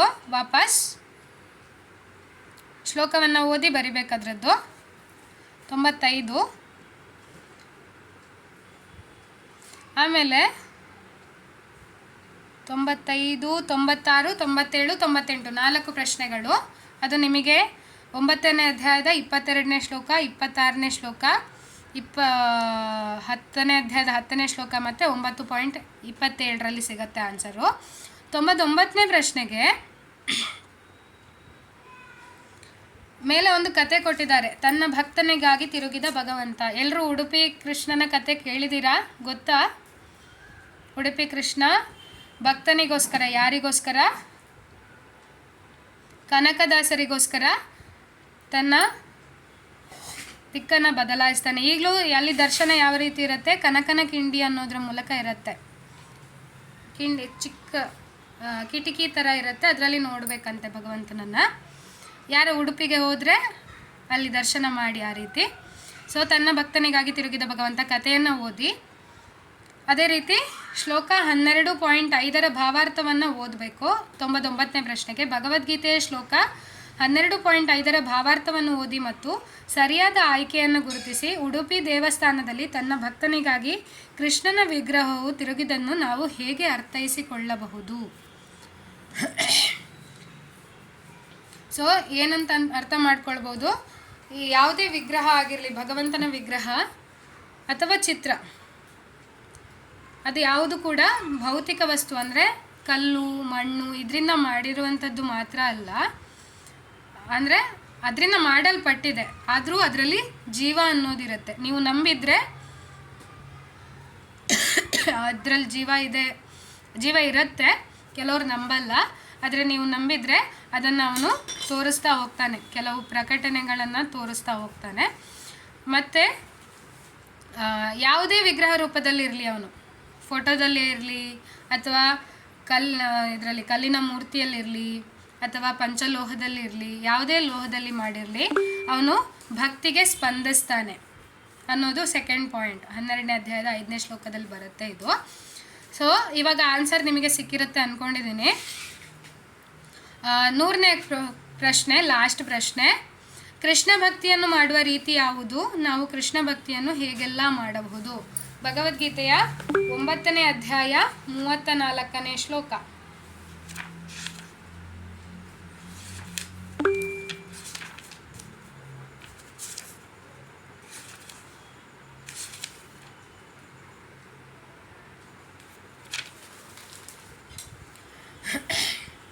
ಯಾವ ರೀತಿ ನಾವು ಭಕ್ತಿಯನ್ನು ಮಾಡ್ಬೋದು?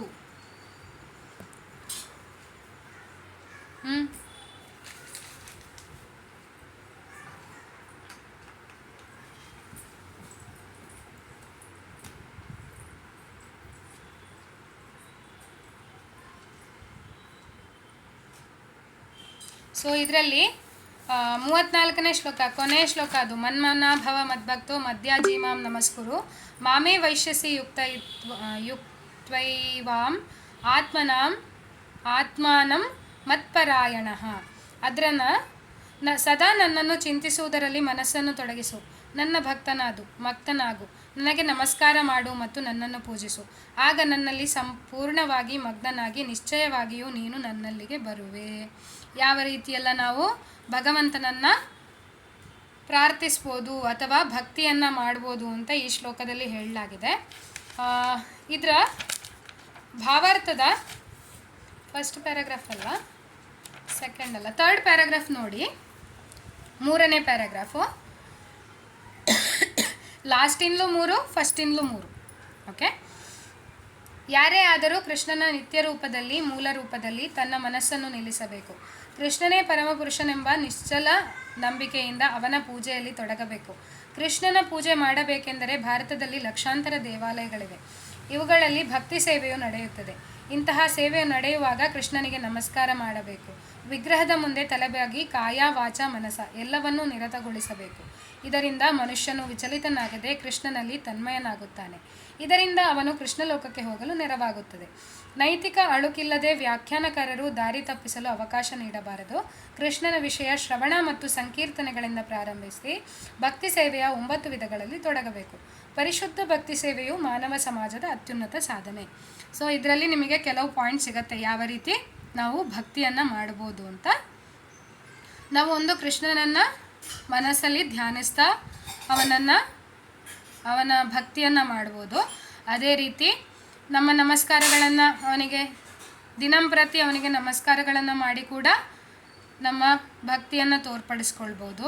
ಅದೇ ರೀತಿ ದೇವಾಲಯಗಳಿಗೆ ಹೋಗುವುದರ ಮೂಲಕ, ಭಗವಂತನ ನಾಮಜಪವನ್ನು ಮಾಡುವುದರ ಮೂಲಕ, ಅಥವಾ ಅವನ ಕಥೆಗಳನ್ನು ಕೇಳುವುದರ ಮೂಲಕ, ಅಥವಾ ಅವನ ಕಥೆಗಳನ್ನು ನಾವು ಕೇಳಿದ್ದೀವಿ ಆ ಕಥೆಗಳನ್ನು ಇನ್ನೊಬ್ಬರಿಗೆ ಹೇಳೋದ್ರ ಮೂಲಕ, ಈ ರೀತಿ ಕೂಡ ನಾವು ಭಕ್ತಿಯನ್ನು ಮಾಡಲಿಕ್ಕಾಗತ್ತೆ.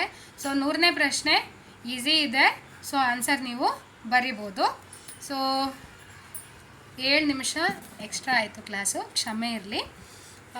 ಇನ್ನೊಂದು, ನಾಳೆ KE board state English medium ಸ್ಕೂಲಿಗೆ ವ್ಯಾಲ್ಯೂ ಎಜುಕೇಷನ್ ಮೌಲ್ಯ ಶಿಕ್ಷಣದ್ದು ಕಾಂಪಿಟೇಷನ್ ಇರುತ್ತೆ. KE ಬೋರ್ಡ್ ಇದಕ್ಕೆ KE ಬೋರ್ಡ್ ಸ್ಟೇಟ್ ಸ್ಕೂಲ್ಗೆ. ಓಕೆ.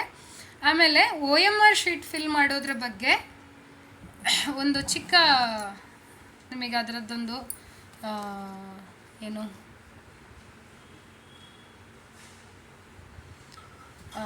ಒಂದು ಸಣ್ಣ ಮಾಹಿತಿ OMR ಶೀಟ್ ಫಿಲ್ ಮಾಡೋದ್ರ ಬಗ್ಗೆ. OMR ಶೀಟ್ ಅಂತಂದರೆ ನೀವು ಮಾಮೂಲಿ ಎಕ್ಸಾಮ್ ಬರೆಯೋ ಶೀಟ್ ಥರ ಇರಲ್ಲ. ಓಕೆ. ಯಾರಿಗಾದರೂ ಗೊತ್ತಾ OMR ಶೀಟ್ ಬಗ್ಗೆ? ಯಾರಿಗೂ ಗೊತ್ತಿಲ್ಲ. OMR ಶೀಟ್ ಅಂತಂದರೆ ಒಂದು ನಿಮಿಷ ಶೇರ್ ಮಾಡೋಕ್ಕಾಗ್ತದ ಅಂತ ನೋಡ್ತೇನೆ, ಇದ್ರೆ ಶೇರ್ ಮಾಡ್ತೇನೆ.